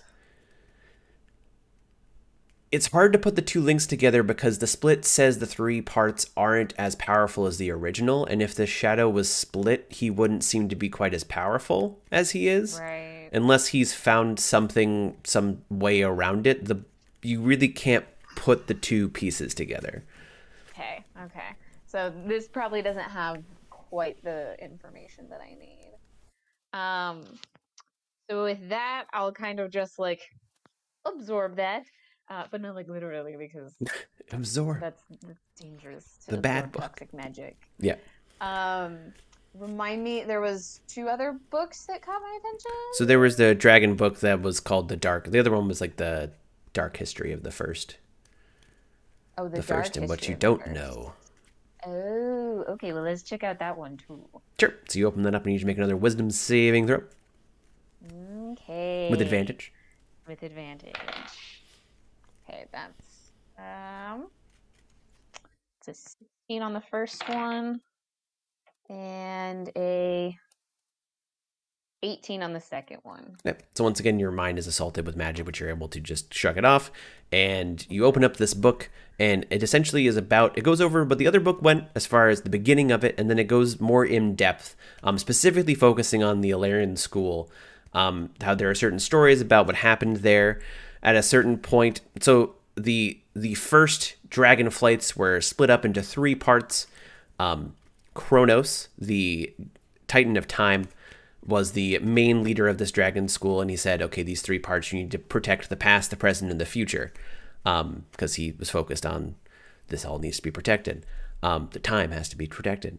The past and the present were totally fine, but the future, the people who are told who they were clairvoyant to the future didn't know exactly how one protected the future, so they kind of toiled around for years until they found this mystical artifact that looked like a well that lets you look into what was considered a void. So the people of the infinite looked into it, and pretty much everyone that looked into it either was driven insane, or there's one case of someone who wasn't quite driven insane and was able to take, who was able to keep his mind mostly. And then it goes into the account of the first, that was the beginning of the end of the first Dragonflight, near almost its creation, because everyone that went insane actually started essentially preaching, be one with the void, and started going on a essentially killing sprees if they wouldn't. Like, it was essentially a cult was formed, and if you weren't part of it, you were dead to them. And it goes into that. It goes into a little bit of how that was culled, because if it wasn't, then the entire world would just not exist today. But it also goes over how there are still remnants of it today. And essentially the book goes over how it failed, how the first Dragonflight failed in what it was trying to do. And you put the two and two together of the other book that didn't go into as much detail, how it says there's not much reminiscent of the first Dragonflight, and you kind of connect, okay, well, this must have been where they failed. And you also put the connection that Xavier and Asmodeus, or Asmodean, must have been members of this Dragonflight, because you distinctly recall them looking into a well that you couldn't quite see. Right. Cool. Ominous. Watch that. Does it have any information about the next flight that came up? It goes over a little bit that at that point, near the very end of the first Dragonflight, a lot of the other races had started to kind of arrive. So like the second Dragonflight, third Dragonflight, and everything were helped out by like humans, elves, dwarves, and everything that kind of had been made at that point and kind of existed on the Earth at that point. So they weren't as dependent on themselves, and they were able to thrive a little bit more. It doesn't cover that too much because it's supposed to cover most of the darkness. The other Dragonflights didn't really have any specifically hard times. Okay. But they were still tasked, right? Are they still with like, protecting? They actually, there is a little thing time? as far as the future was no longer tasked with protecting. They took that out. It just said Kronos changed at this point and was like, just protect time, make sure that everything make sure that history is always a thing that exists, and also make sure that, the world doesn't, like, make sure the history as far as the past always exists and people know of it, and also just make sure that the world doesn't implode or anything like that, or everything dies out as far as the present. They dropped the last part. Okay. Interesting. All right. Then I think I'm done with this book. Okay. I don't think that's gonna be like, it's informative, and I appreciate that. I feel like it's getting me, and not the answers I in particular want, but that is good to know. Is there anything else here that might catch my attention? Is there anything about like rifts, portals, dark, spooky things? Was there any necromancy magic in here, or was that just in the first level? There is one book on necromancy that has a similar aesthetic to the last one you saw, and there's I guess a little bit in the book about dark magics. There was a little bit about rifts, not too much that you don't already know, considering what you know isn't common knowledge at this point. Right. Just the fact that there is it goes into a little more detail as far as like what it takes to create an anchor is a lot of just arcane energy, and the easiest way to do it would be some form of sacrifices. Okay. And that certain anchors, if they're powerful enough when planted, can cause a lot of destruction. And you kind of link that to Hartrim. You're like, oh, that's right, that the purple town that everyone was slowed in. Yeah, I do want to check out the other necromancy book, because now I'm thinking, this is just me hypothesizing, thinking that, like perhaps the Shadow is some sort of like advanced lich, and his experiments are like just really bad, backfired, like necromancy stuff. So I want to like confirm or see if that is a theory I can test out with his book. Sure. So you go to the book and you look at the cover, and it's actually you don't know Infernal, right? No, I don't. Right. So it's in a language that you don't understand, but you still open it up, and you may have to make a wisdom save again.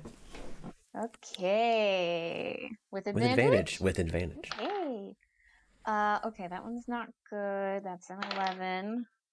And that is a not natural 20. Okay, so you're able to open the book up again, and this one is about various ways to bring back the dead and how to do it in mass numbers and how to use the dead as... It actually goes into what is theorized as the infinite undead machine, where you actually can use the dead to use energy to make more dead, to use energy if you are a lich to fuel yourself, to essentially it goes into the what is theorized as a perpetual lich machine. It actually calls it that specifically. Cute. Nice little bit of recursion there. Yeah. All right. Cool. I make a note of that. That sounds super familiar. Okay. Trying to think if there's anything else that I might want to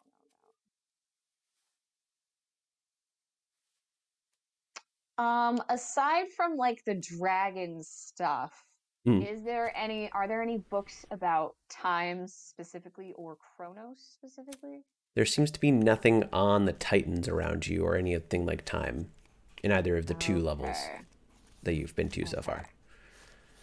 All right. I'll make a note to check for something like that when I'm back in the regular stacks. Sure.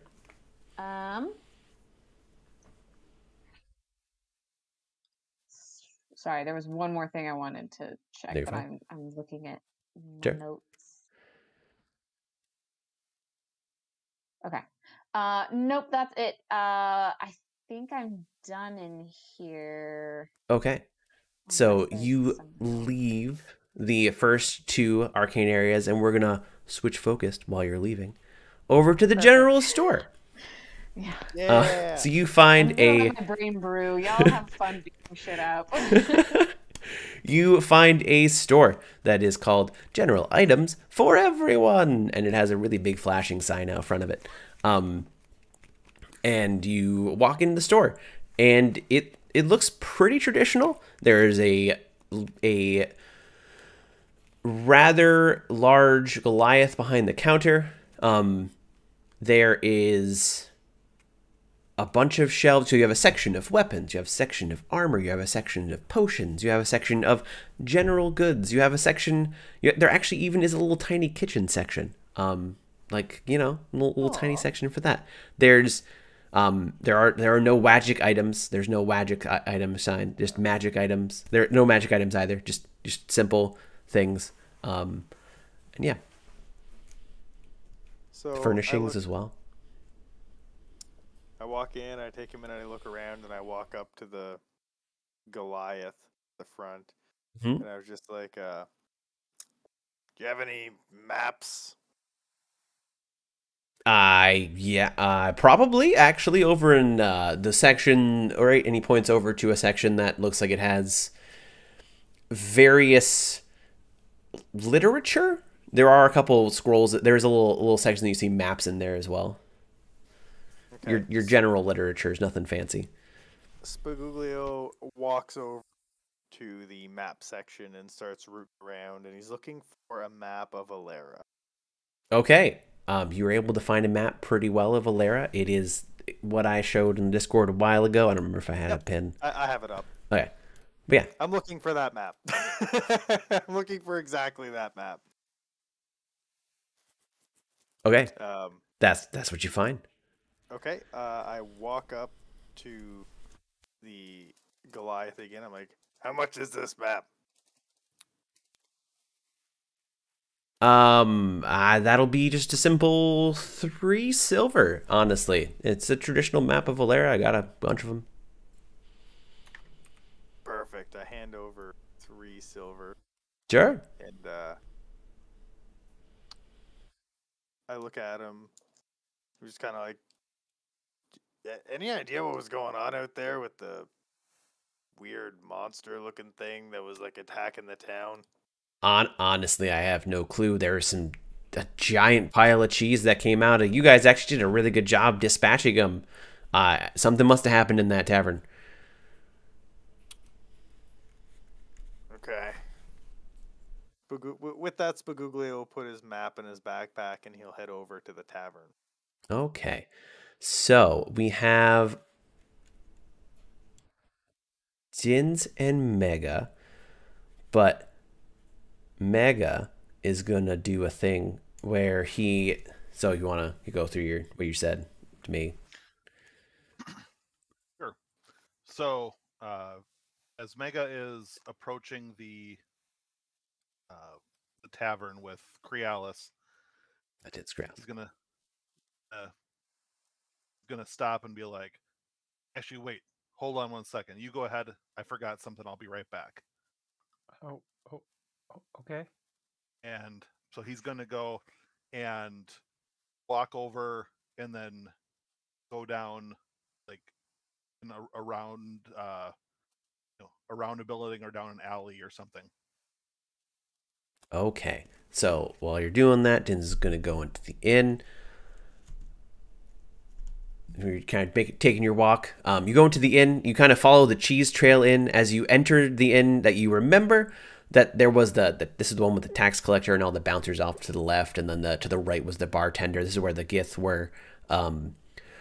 There is a cheese trail leading out of the kitchen. Everyone seems to have kind of settled in at this point. Over to the left where the bouncers were actually are a line of bouncers and the tax collector. They look a little bit frazzled, but the more well-dressed gentleman is the one that's kind of sitting behind the bouncers, and at this point he has a cup of something in his hand, drink in his hand, kind of drinking his sorrows away, having just been traumatized by cheese. And there are the patrons have seemed to settled into their tables, but there is a lot of talk of just like, what just happened? Why did that thing just come out of the kitchen? You can barely make the bartender talking to one of the staff and saying, I don't know what we're going to do. We don't have a chef right now. We need someone to cook for these people, and I just don't have anyone.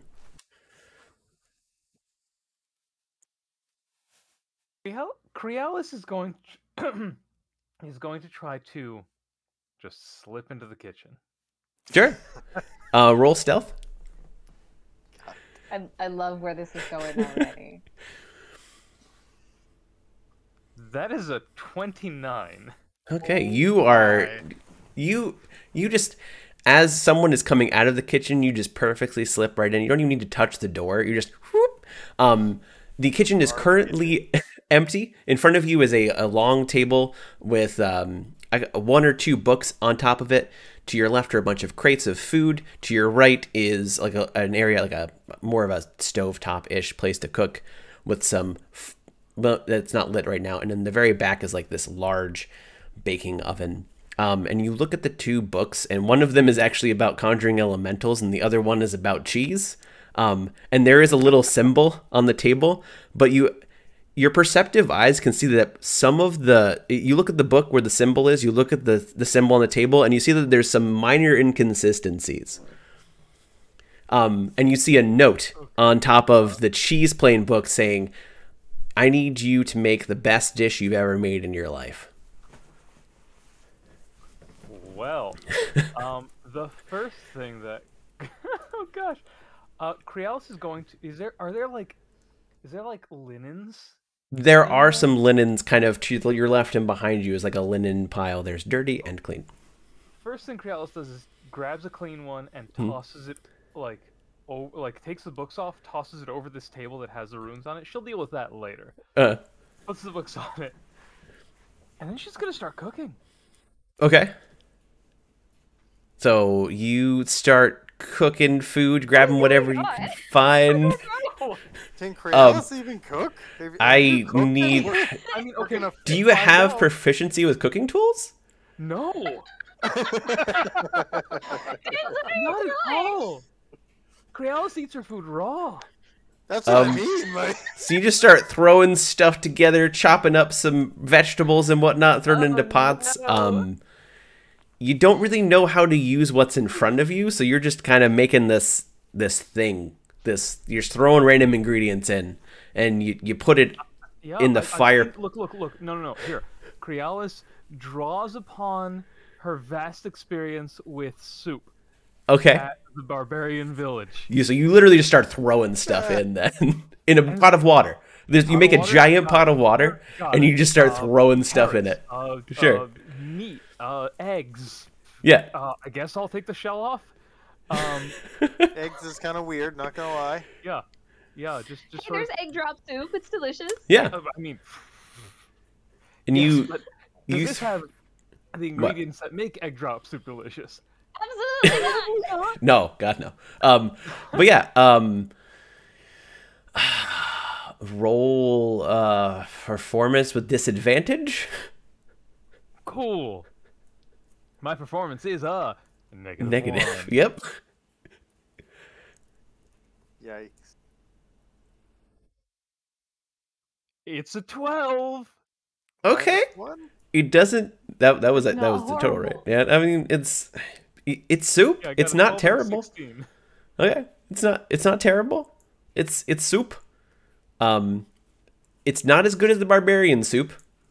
But it's soup. I mean, It doesn't is have the passable. orange juice that they tossed in. Correct. But it is passable. Yeah, and once the pot is done, she'll like poke her head out to try to like, is there a waiter or waitress or someone? At this Like, point, who there needs to there be is out of one the- waiter talking. So there's a waiter, kind of a waiter-looking gentleman. They're talking to the bartender, and at this point, the waiter like says, "We'll just try and find someone to cook something. We'll find someone. Don't worry." And he turns around to go back to the kitchen as you're poking your head. Okay. Yeah. Crealis will dive under the table that now has a tablecloth on it. It's true. So you dive under the table. The waiter comes back and looks around, and is like, sees the soup, looks really confused. Sees the tablecloth, looks really confused, and is like, looks around, grabs a spoon, like not knowing whether he should eat it or not, and just takes a little bite. He's like, "It's good, but I don't know if it's good enough. I think I should still try and find someone else to do this. It's supposed to be the best it can possibly be. I don't know. This is the tax collector was saying he really wanted a good meal. I don't know if this is gonna pass." And he goes back. Or he starts writing some things down. Back door. There is actually a back door, and the waiter goes to the opposite side of the back door and starts like writing some things down and trying to think. He's like racking his head. Who am I going to find? I don't know anyone that's a cook. I just need to find a good cook. Excuse me. But yeah, you could sneak out the back door if you would like. Okay. Unless there's anything else you'd like to do first. Crealis is going. Here's what Crealis is going to do. She's going to like go to the he's at the back door, right? Yeah. She's going to go to the main door and like nudge it. I'm Yeah. assuming it's like a swivel sort of. Yeah, like, there's a door. little bit of a swivel door. Yeah, you can like Yeah, nudge it open. Yeah, like push it to pretend like she just came in. Sure. Are you trying to push it like loud enough that the person can hear, so you're acting like you're just barely strolling in, kind of thing? Yes. Okay. So like, yeah, you just did that. You actually hear a little tiny squeak, and the waiter turns around and sees you, and is like, hello? Can I help you? I'm so sorry to bother you. I heard outside, which is true. Yeah. I heard outside from the bartender that you don't have a chef right now. Is that right? Yes. Do you know anyone that can cook? Actually, I do. I know a professional chef. Don't say no more. Just go grab him, please. Anyone, please. Grab him and pull, please. Thank you.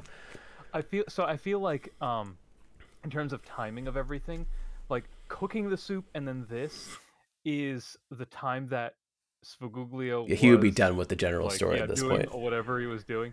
Okay. And so she like, okay, and like heads out, and as she's heading out of the inn, he's like coming. He's coming in. Yeah. So you guys would meet right at the door at the end. Svaguglio, hi, I don't mean to, I don't want to bother you with this, but they don't have a chef right now, and they could really use one, and like you're the best chef I know. Um, maybe you could help them out. It could be a good chance to test out those ingredients you got. You know, I'm feeling generous. Where's the person who owns this place?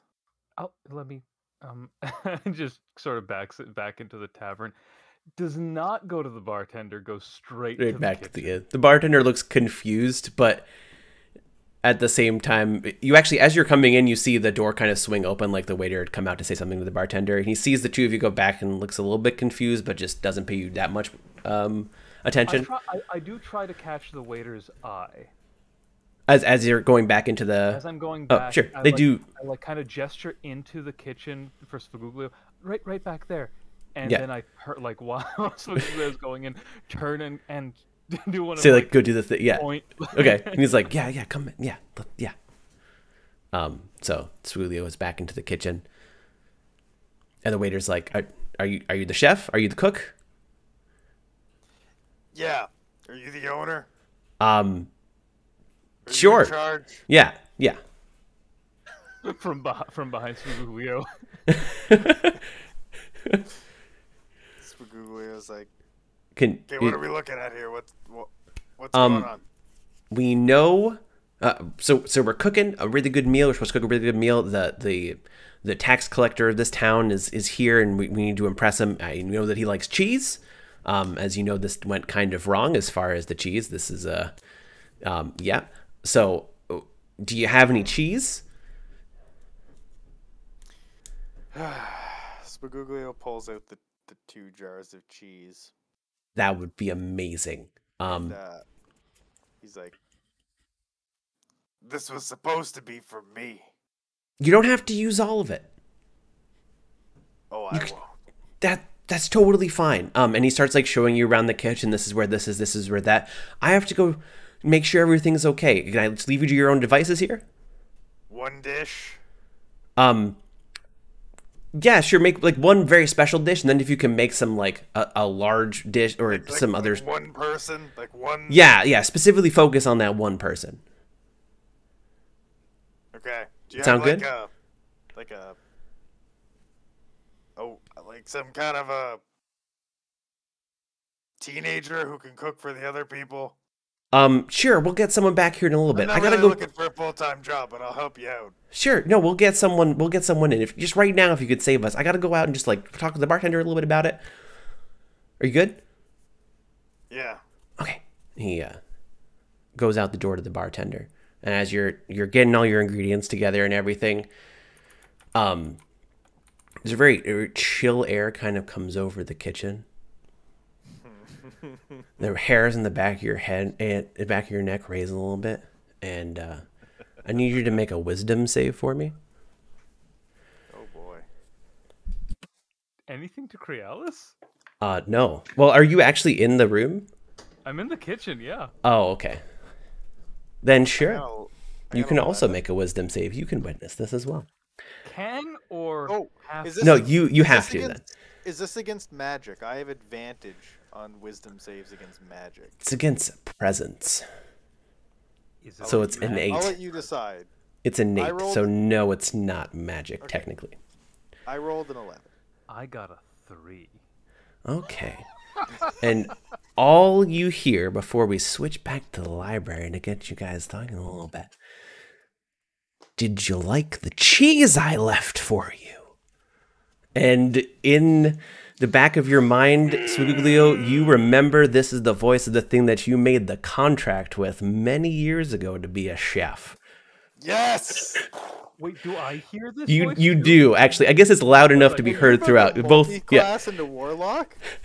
What the Well- shit? I had to sell my soul for this! You just hear the bass of you hear it. Crealis would hear it on the edge of her mind because it's focused at Spagulio, but whatever is doing it is powerful enough that it's resonating within the room. Oh no. So at that, we're gonna go to the library. Kiva, you just came out of the back of the room. What would you like to do now? Kristen Grimm is outside at this point. It's just you and Godfrey, the owner of the library. I'll. Before I stepped out to get chips, I had one more thing I wanted to do. Oh, Sure. I was gonna take a look.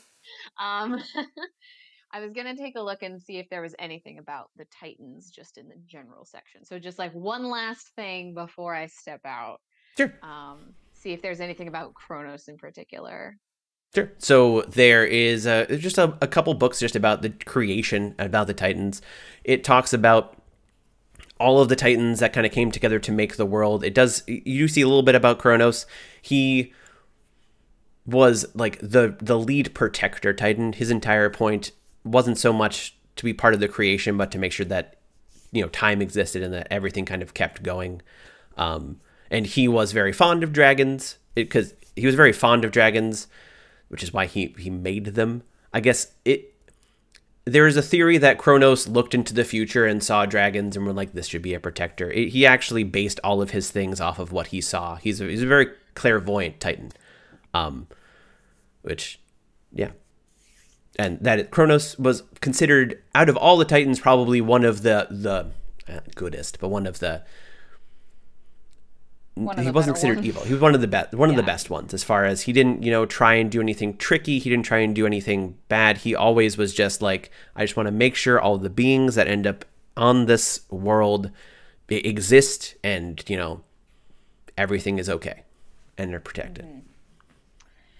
Would I know if there are if there? Let's just say I met a cleric or a paladin one day. Would they be worshiping these Titans, or would they be worshiping other gods that exist? No one that you know worships Titans. Other gods are what the holy people worship. But no one worships Titans. Okay. Do they still exist? As far as the tale says, there has not been any mention of Titans for many, many years. There's every book that you would see on Titans would say at some point they left.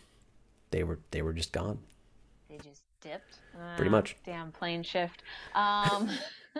We're done. Goodbye. Fair enough. Set things up and then bail. Typical. Typical of omniscient beings. How dare they? Okay. I will exit this place, and I will thank the proprietor properly, formally, cordially. He gives you a little. He gives you a little look, just like to make sure that everything's okay, and he just gives you a nod, like. And I'll head out and say and meet up with Kristen Grimm and say, well, I have quite a bit of new knowledge to share with you if you'd like to maybe sit down at the tavern and exchange information. Sure, that'd be great. The two of you walk off towards the tavern. At this point, Mega, who's going around the side alleys, is gonna go into the library behind you guys, and you are not going to see him specifically. We've been being sneaky. Yeah, he's being sneaky. He's not being like sneaky, like tiptoe. But he's trying to not be seen going into the library. Okay. Cool. Okay. So, I imagine that I all of a sudden just loom up behind the librarian guy. Is like, hey. You say hey and just kind of looks around like yes. So I'm looking for books on gods, specifically orc gods. Okay. Section over there, just about pantheons in general. There should be a little bit on orc gods if you'd like. Any particular reason? Just curious, right now. Sure. Go for it. Okay. So he'll go over and he'll page through and what do you want to know specifically? Specifically, he wants to see if there's any information on what it would take to become a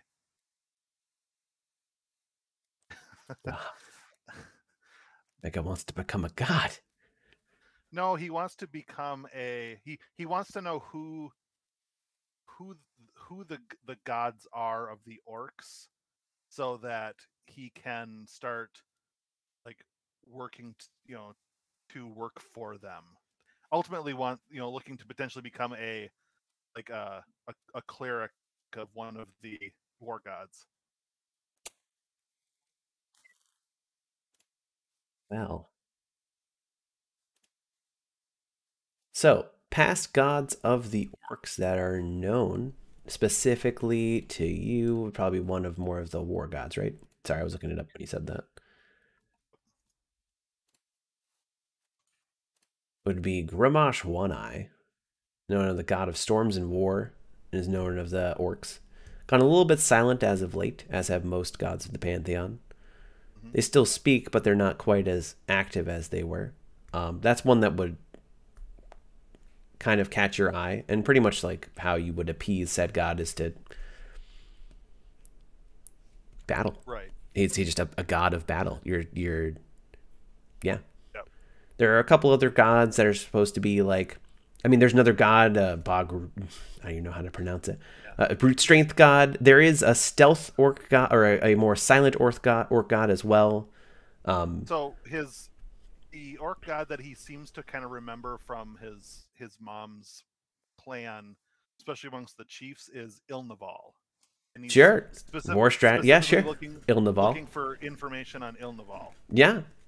So Ilnaval is a known orc god. It kind of goes into he was a god of war, less just all out war, a little more strategy. He is actually a known god among half orcs, but still definitely a god of war. Huh.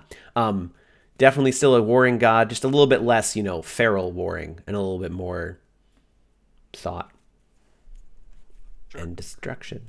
Because ultimately, now that Mega is more or less convinced that his sister-in-law can look out for herself and is safe, he wants to become the best leader he can. Oh, sure. Because he kind of sees himself as the leader of this group. Whether everyone agrees with that, he doesn't know. He assumes they do because he doesn't think about it too much. But so he knows that the leaders of his mother's war band were worshippers of Ilnaval. So he's looking to emulate that and get some more information on that so that he can start going down that path, because he still doesn't have it in his mind he wants to start his own official war band. And he said something about that to the group, and everyone they're like, what? Everyone was looking at him like, what?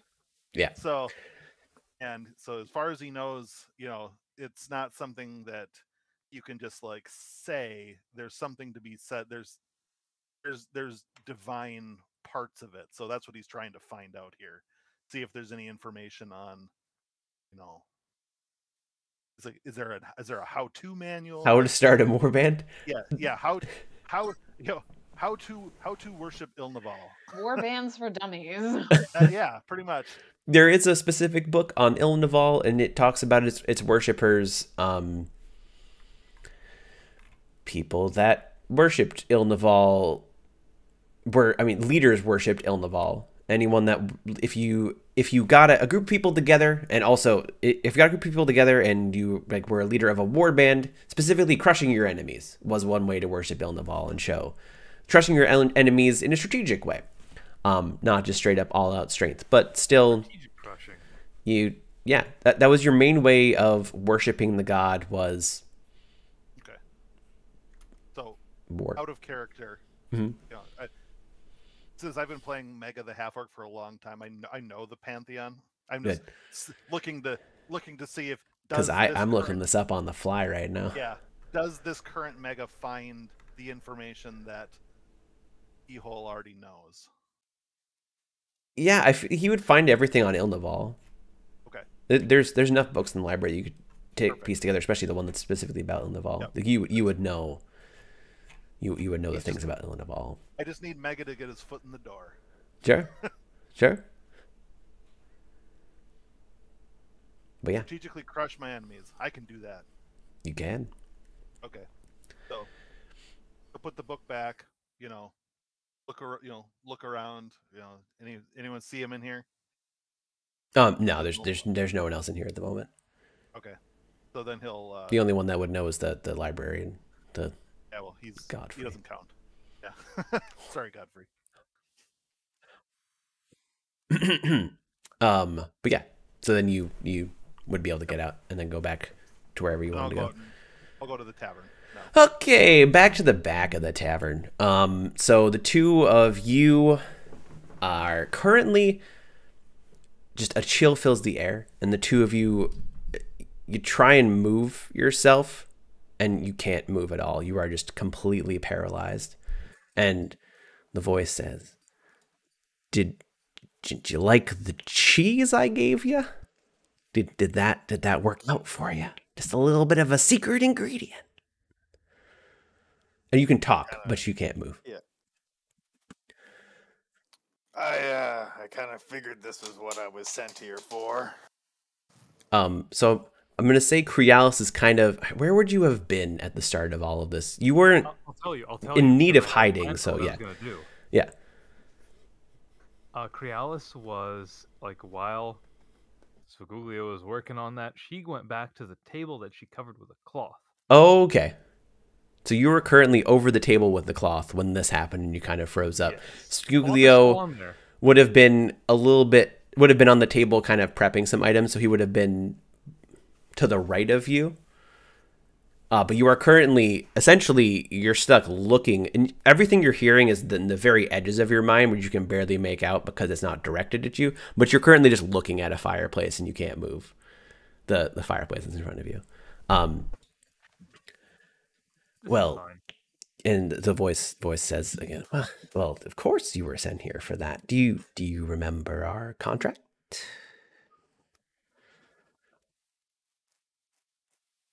Yes. Do you remember the fine print? I mean, no. Well, I mean, I kind of had to. Don't you worry, I'll remind you. And I was kind of begging for my life on the at the edges time. of your vision, two arms, this spindly arms with nails that are curled up long on the edges and somewhat decaying flesh, go around you and snap their fingers, and a long sheet of paper appears. And he looks it up. See, I gave you cooking skills, but if you look, and he rolls out the piece of paper and points.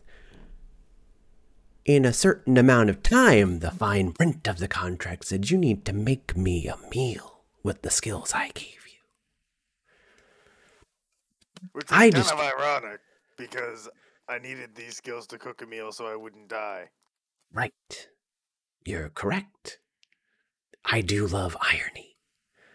But yeah, I just wanted to see where you are. I mean, this isn't for me. I just wanted to see how far you're getting along. And he points to another part of the contract. In roughly, let's see, you have about a month left. Yeah. So you might want to get to practicing.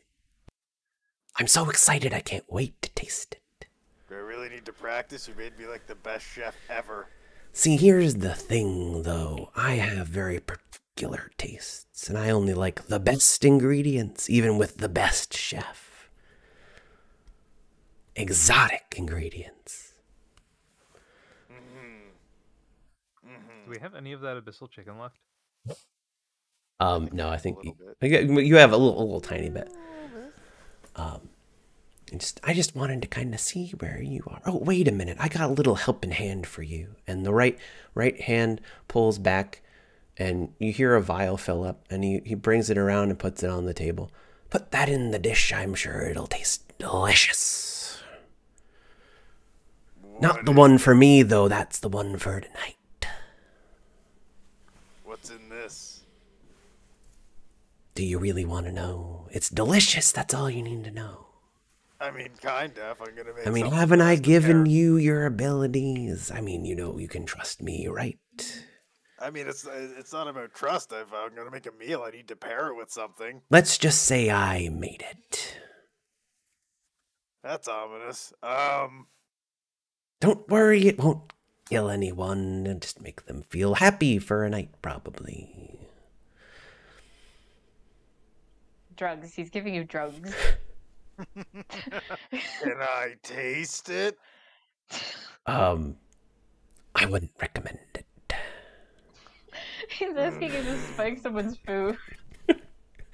But yeah, that contract, if you can just find some special ingredients, I'm sure this land will have more than enough for it. You know, I can see why you like him. Tax Who? collectors are highly regarded as demons among men, but like you could just like talk to him. We don't have to do this whole thing where I drug him and you like take him off. I'm not going to take him off. I just wanted you to make sure that, I have no plans here. Just dropping off a little thing to maybe help you out with your cooking. I'm just saying, I'm sure he'd like you for you. Always the jokester. That's why I chose you with this contract. Just can't wait to have your soul on my layer. And his hands kind of pull back. And he's still there. You still kind of feel the presence. Well, I think this will probably be enough. Just remember, 1 month from today, I'll be back looking for a dish. Wait. What? Do you know Charles? I never heard of him. Okay. Cool. Okay. Have fun. And at that moment, everyone, the chill kind of lifts from the air, and everyone can like move again. And you kind of stretch, you kind of move around. And you're like, okay, yeah, no, that was the thing that happened. And Spagooglio's not gonna first, use that button. from your pocket, you are actually not holding him. You hear, that was scary. And I forgot to put this in your character, but from this story moment, you realize as you look at Charles, as you kind of look down at the voice that just came, that usually you can hold him. He looks a little bit different. He's got a little bit of a longer tail. It looks like it kind of goes into like an impish tail. A little bit fancier of a weapon, a little bit less beat up. And as far as out of character things, Charles can now act as your packed weapon, so you don't have to summon it as an action. Yes. Charles can now go out. Depending on what you ask him, Charles can potentially find information that is actually part of Charles now, depending on what you ask him. And the So he's, third, like, actually useful. yeah, the third and last thing, is a little bit. It's an out of character thing, but we'll do it in character. It's like Charles would have said. Actually, no, we won't do it in character. He now can cast mage armor on you because he notices that you forget it sometime. So he's going to make sure that it's on you. So is to Charles protect a you. rapier now, or is he still a dagger? He's your pack, so it can he has the imp tail, but you can kind of change. He is your pack weapon now, so you can change his shape Cool. other than the impish tail into whatever you Cool. want. So he can be my rapier now. Correct. Nice. But yeah, Alice's eyes like flicker up and over, but she keeps quiet, like, the whole time. nope, Yeah. don't.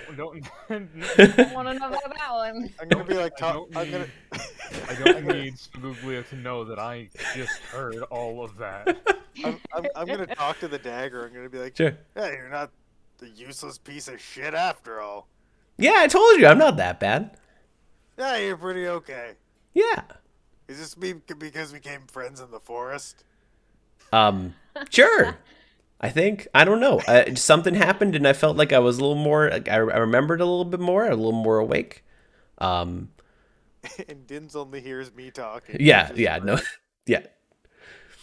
Yeah, it's great. I heard. So I hear you talking to your dagger, but I don't hear the dagger. Correct. But then I hear also your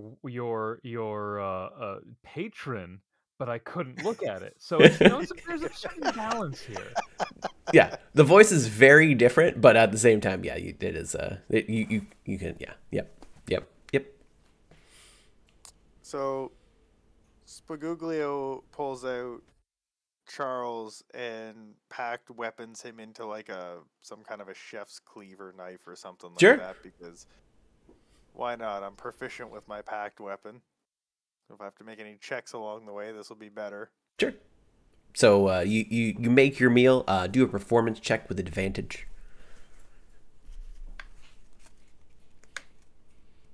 That is a 9. Or wait, what?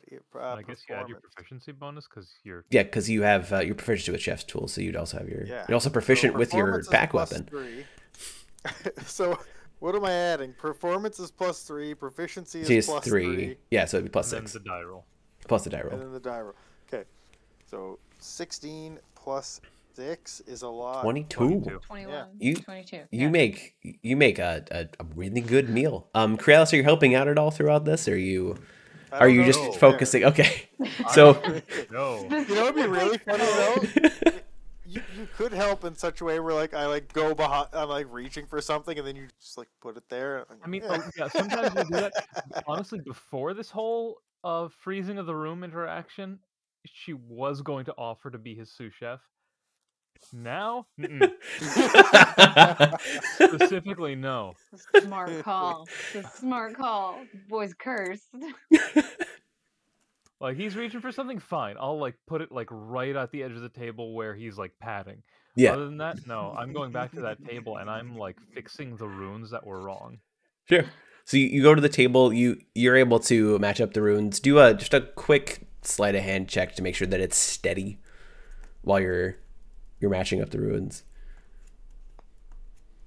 25. Okay, it looks great.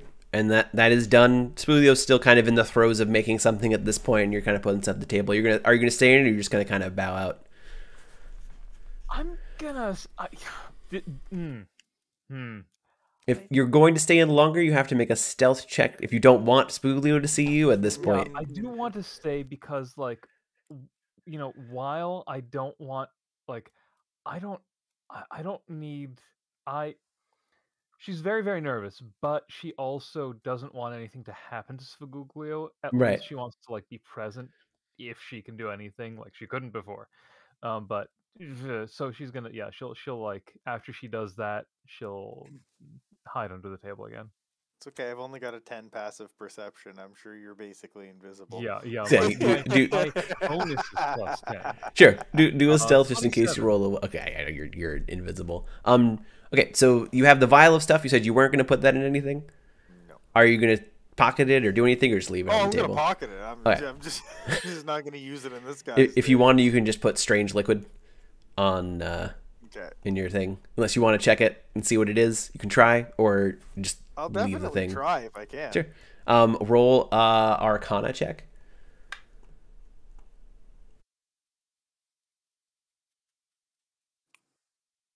18. Okay. You open up the vial a little bit, give it a smell. It smells good, like good, and then the very little hint of the after smell smells a little bit rancid, but the most of it smells pretty good. It as you're kind of looking at it, it does seem to have some magic about it. You can't quite pinpoint exactly what it is, but it does seem to be magical in some nature, and it's semi-viscous. I feel like this is the kind of thing I'm gonna find out exactly what it is and use it properly. Sure. So I'm gonna pocket that. Sure. And I'm going to go on just my amazing ability to cook alone. Sure. You just make a great meal, not even knowing Kralis behind you. At this point, everyone else is getting into the inn, going around your table. At this point around the table would be... Is everyone sitting together, or there's enough seats if people want to go to different areas?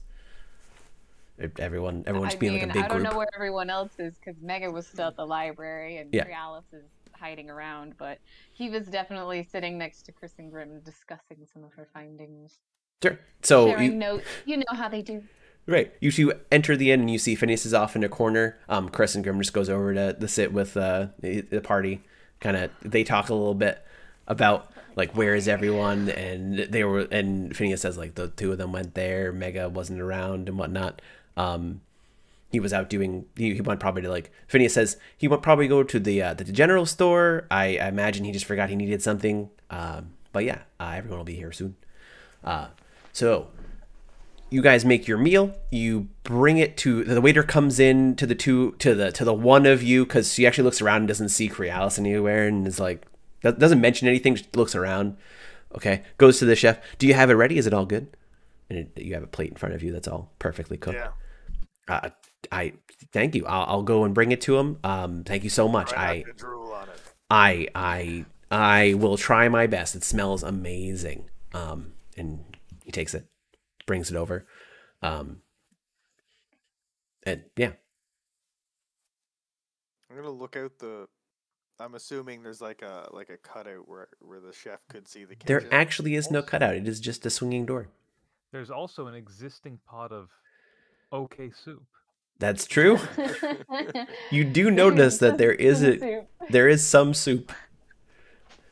I definitely want to try to get a glimpse of the guy who's gonna eat it, and I Sure. want to see. You can push open the door a little bit and stand on your Push tippy open. toes to look Okay. over the bar.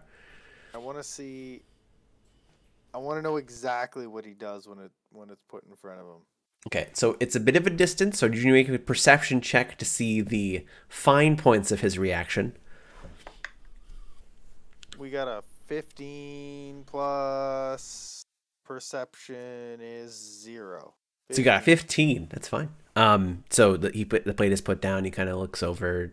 He said looks a little bit shaken up. Puts down his drink, takes a bite of it, and he's like, this is yeah, this is." And he looks like after taking a bite, he seems a little more calm now. He looks like this is what I needed. This is exactly what I wanted today. You know, after all of these things happening and these crazy things, he lets out a little bit of a sigh, and he just starts eating it and just keeps eating it and eating it and eating it until it's. And he ate it as is. Yeah, he ate the whole thing as is Okay, good. until it was all gone, and the Fucking words if you put ketchup on it. We're gonna have words. Oh my God. we were gonna have words. we were gonna have. No, we're Okay. good. We're good. Yeah. Okay, I'm good with that. Sure. So at this point, everyone would have met around the table. Yeah, the six of you all kind of make the six. So it's it's six. The four of you plus Chris and Phineas all make yourself a table near the corner. Everyone has a drink. The bartender, as you guys are periodically coming to the table, the bartender was just putting free drinks down. To every one of you, thank you so much. We appreciate what you did. I'm so sorry about what happened. I don't even know. I'm so sorry. Put the drink down. And just on the house. Anything you want on the house tonight. And then just walks away back to the bar. And now everyone's around the table. Spaguglio pulls out his map and he lays it out. And he looks at it and he says, so I've found my secret ingredient now. So we've got like a 50-50 chance the world's either gonna end or it's not. And It's not going to end. so if the world doesn't end, I gotta find more than just sentient cheese. He just What- kind of what do pops you up. think? I find things. If you can point me in a direction, I can always look to. What do you need? My point is, what do you think the odds are that there's gonna be multiple world one in a lifetime ingredients in Alara? Well, I wouldn't have guessed there was going to be any, but you found one already. Yeah. So So I came here because someone told me that if I came here I could find a secret ingredient, and I found one. I didn't really sign up to be portal boy, All right. portal Well, closer boy shit. you're excused. And where are maybe- we right now? Well, we did find those In Alara, you're like to the right of it. You're we on in, the like, right part of Alara? the thing. Kind of east of well, Olinara. right of- Yeah. Well, we we did find, like, kind of glances at like between Kiva and Spaguglia. We did find the those abyssal chickens in a portal, so maybe there would be more things in the portals. I just look at Chris and Grim. He kind Stare, of stare through his he, soul. he looks back at you. I mean, yeah, there are exotic things on the other side of the portals. If I yeah, probably find something.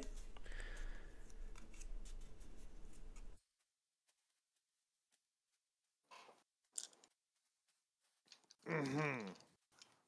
That's the best I got. I mean, I don't know what's on the other side. I mean, speaking of port, I don't want to cut your guys' conversation short or anything. I just want to know everyone's here.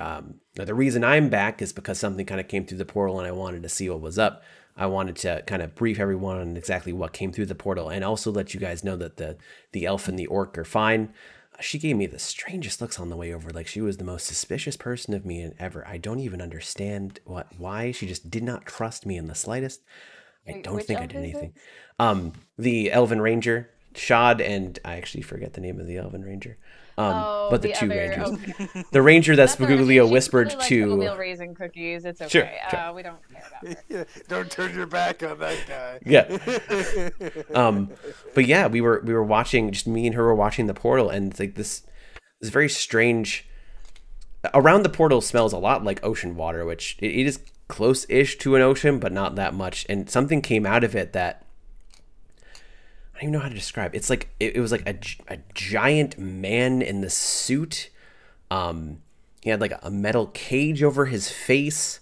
He had one arm that was normal, and his other arm seemed to be like a drill almost. And he was carrying a kid on his shoulder. The kid was like this most raggedy person in the world, and she had like the green eyes. I don't understand. And they just Are started. you describing a character from BioShock? Maybe. And she Nice. kept on calling the big guy Mr. Bubbles, and I don't understand that at all. But I needed to find more information. Well, that doesn't sound good. No, I mean we probably should end up closing that. It as far as on the positive side, it didn't look like a very cracked portal. As far as like the edges of it, it looked kind of stable. So it's not like it's going to disappear before we get there or anything. Yes. So, on a scale of Spaguglio to Kiva, how big was the big guy? Larger than Kiva. I want to fight him. Look, That's- I'm just saying from experience, things with cute names usually aren't cute. Yeah, he was not cute. Like, if something has a cute name, it's probably not cute. Like, if you think of like a duck, if its name was Killer, it'd be the cutest thing ever. To be fair, it wasn't hostile. It just kind of walked around and groaned. Something named Mr. Bubbles. The only is time probably it something seemed to be worried semi-hostile is when we got close-ish to it, but we just walked away. Could be undead. Could be a construct of some form, for sure. I want to fight it. Sure. I mean, You when want we to fight go everything. to I the hate portal. to cut you off. Uh-huh. However, if there are other portals that are a little more pressing, I would encourage us to maybe attend to those first. As far as I know, this is the last portal that we know of that's open. As far as I mean, we can start the search for other portals. It does take a little bit of like scrying, kind of. It's a type of scrying where you're just looking for intense magical. Like you use a map and you kind of use a pendulum and wherever it lands, kind of thing. With the book, Mm-hmm. are the Book of Memories. Mm. Do we have a lead on that one as The book is well, pulling or- you down and to the right because it's a crypt underneath Brightwater. Oh, okay. Which is where we are. It Which is is where you we are. are. I will kind of say then, well, we have some immediate business that we need to handle. Sure. Slightly related to portals. You're welcome to join us. Otherwise, you might be on your own on this one. Okay, that's fine. I can go in and I'll join you guys for a little bit. It's not a pressing matter. If you guys need my help at all, that's totally cool. Spaguglio pulls out his vial of gabagool. Everything's the And- gabagool. Yeah, exactly. And he hands it to Chris and Grim. He says, "Any idea what this might be?" Can I do an Arcana check on it, even though Sure. I'm not holding it? Okay. Sure. He kind of like hands. He looks at it and he swirls it around. It Oh, opens up the cord. great. It smells. It smells. 12 Oh. for me. It's just like a. You don't really get much from it more than, or you don't get anything more than Spaguglio would have gotten. Just that it's a viscous, slightly magic, a semi-viscous, slightly magic or magical fluid, and he kind of. The smell is really. Oh no, that after smell is really bad. I don't know. Never seen anything like this before. Maybe bring it to an alchemist. Or, most of the time you can figure out what something is if you just take a little sip. I could do that. Do you wanna take a sip of this? I wouldn't. Do you just drink things you don't know? You know what? Yes. Hey, just dip your finger in. Just a little tip. The dimensions of the vial, the neck of the vial would actually not fit Mega's finger. It comes up into a little small neck. I look at Kiva and ask her if she has like a pipette or like. She'll just kind of glare at you, but I'm sure she does have like a small, almost like a coffee stirrer type. Yeah, you have the ability to get a little bit out if you want to. A little Yeah. straw or Yeah, something. actually, she'll use her druid craft. She's just gonna make you like a little, Yeah. like wooden coffee stirrer. I take out like a single drop. And I look at Mega and I'm just like, you could die. I don't know. I'm not gonna die. I don't know. That's why And I'm trying it. The And most then Oh. exasperated sigh from Kiva as she like prepares to cast Healing Word. I put the drop on his finger. It's a single. So Mega's looking at the drop on his finger. Is it like It doesn't burn or snip it? anything. It is definitely like it's as you're seeing it on your finger. It is kind of it's clear-ish, and it just slowly goes down the finger. It's not honey. It's not thick like honey, and it's not watery like water. It's just right in between that. So it's slow. Like gravy. Yeah. Or Yeah. snot? Sure. Gravy. Yeah. All right. He'll stick his finger in his mouth. Do a Constitution save. This is great. Oh man, don't you love it when people choose their own deaths? Yeah. Oh, mean- that's not good. He was warned. 9. Okay. Okay. You're dead. No. You taste great. It's the best thing you've ever tasted in your entire life. It's fantastic. Wow. You do hear some whispers on the outside of your mind, but they don't really take too much hold. Okay. Everything Stuff in the tastes room Great. starts to spin, and This is just acid. like, You just gave him Dude. acid.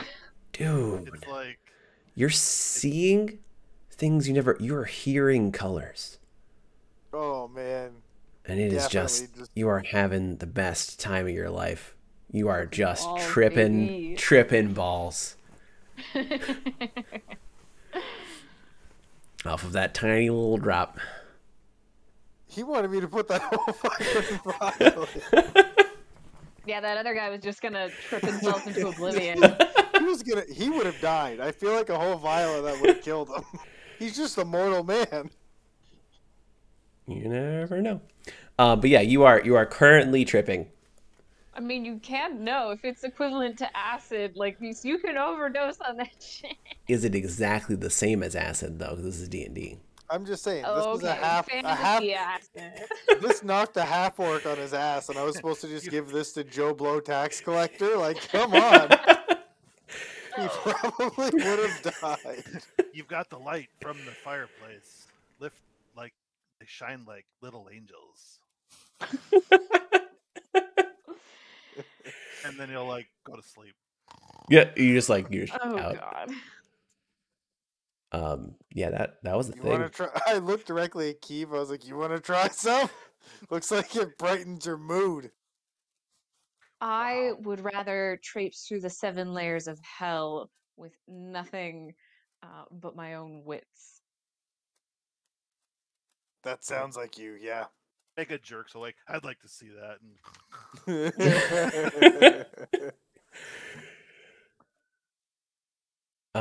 Yeah. So everyone, Megan's just tripping balls. Phineas,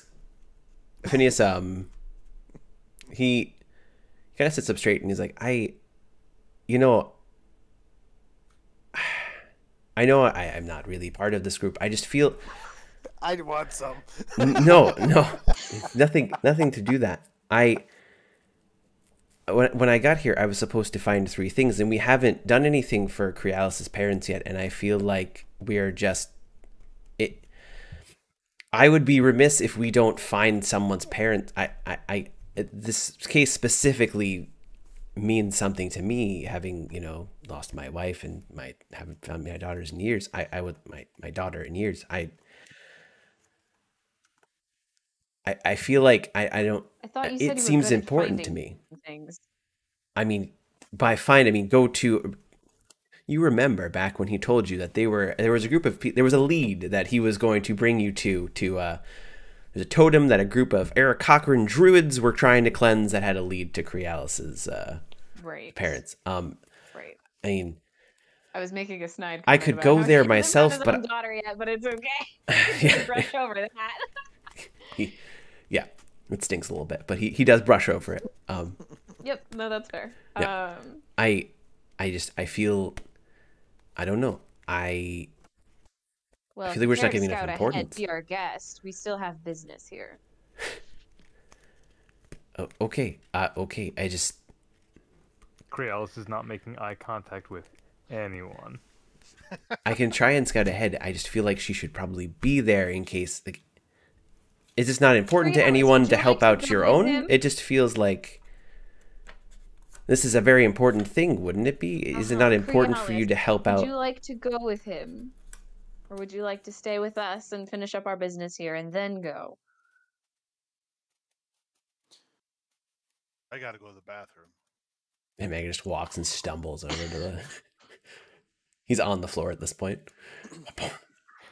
Yeah. Hopefully, he doesn't think that's the bathroom. So Oh no. where's Mama and Papa Bird? It's just off. It's not too long. It was just sadly in the opposite direction of Mega's sister-in-law. It's just so we kind of went around it. We're talking like a day, 2 days. Maybe half a day. Half a day there, half a day out. Spaguglio looks at his cheese. Like it is fine if we. It's fine if we don't. I just feel like he looks I'd be back remiss. He looks over at Phineas. He looks at his cheese. I don't know why he's looking at his cheese, but this is how he's going to make decisions from now on. Great. Shakes the cheese jar. We're talking about like a day total. Yeah, that is it. Just a day in, day out. I mean, No, sorry, not day in, day out. Day total. Yeah, half day in, half day out. we could Out in. we could probably do either way. We're going to sleep tonight, but we can probably handle that tomorrow. Whatever's here is gonna be. But what is it that you need to do? Maybe I could help hurry along what you have to do here. Another potentially, like, what is it that you need to do here in Brightwater other than what has been done? Spill the beans, brains. At this point, positive. Crealis That is refers to me. like this, and sort of glances. Oh, it looks over to after Spuglia says that. Looks over to Kiva as well, along with everyone else. I think. Uh-huh. I mean, oh, as a bard, you wouldn't understand. These things are a little above your pay grade. Um, however, we are trying Brains. to save the fate of the world here. Brains. Okay. And wouldn't you want all the help you could to save the fate of the world? Why do you shut so Not many that you people could out be- when you could use everyone's help to save the fate of the world? If you want Is to the bring world, Prince do you Charming the along, only you one gotta that bring lives? Music Man too. Are you the only one that lives in this world? Sorry, I'm trying to sing.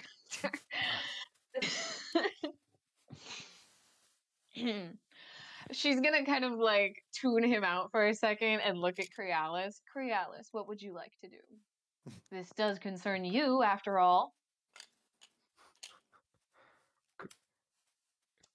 Creos, like as soon as you turn your attention to her, she glances away. I mean,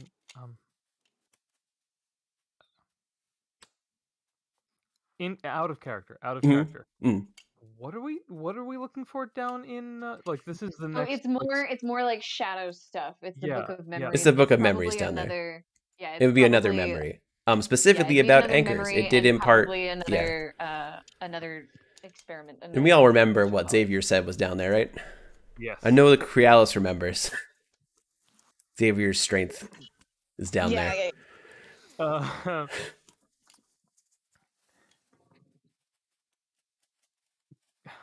Oh boy, Crealis.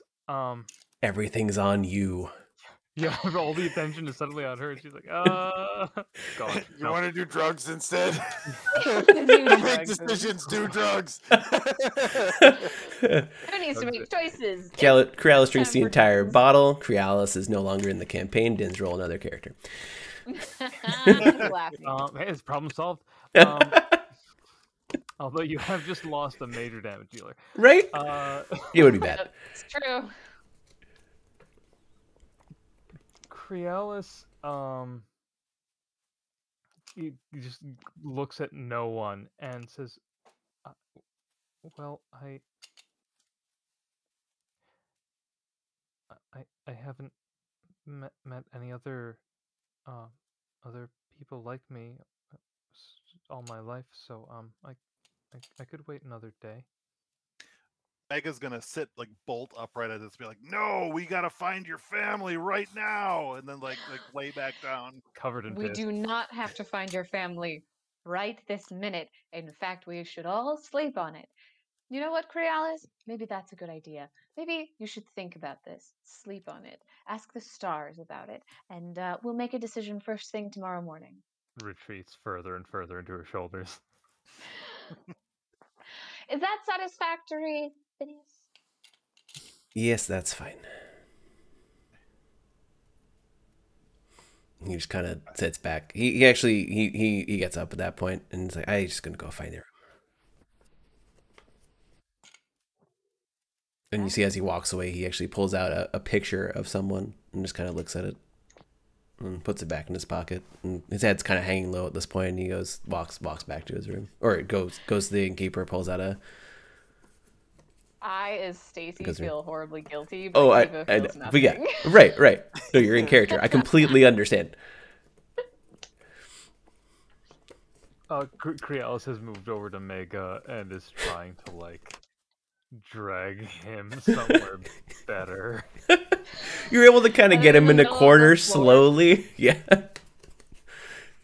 I mean, Kiva would see that and help you out and just kind of like lift him by the leg and Right, and just kind of walk like pull him over to somewhere. the side. Yeah. So Yeah. Crealis is stuck with like making sure his head doesn't get hit. Yeah. It Yeah. wouldn't matter because barbarian, but Right. he would not Mega want feels that him. to happen. Mega feels himself moving. Is like, "I need your help getting to my room. I don't have feet anymore." We'll get you through, Mega.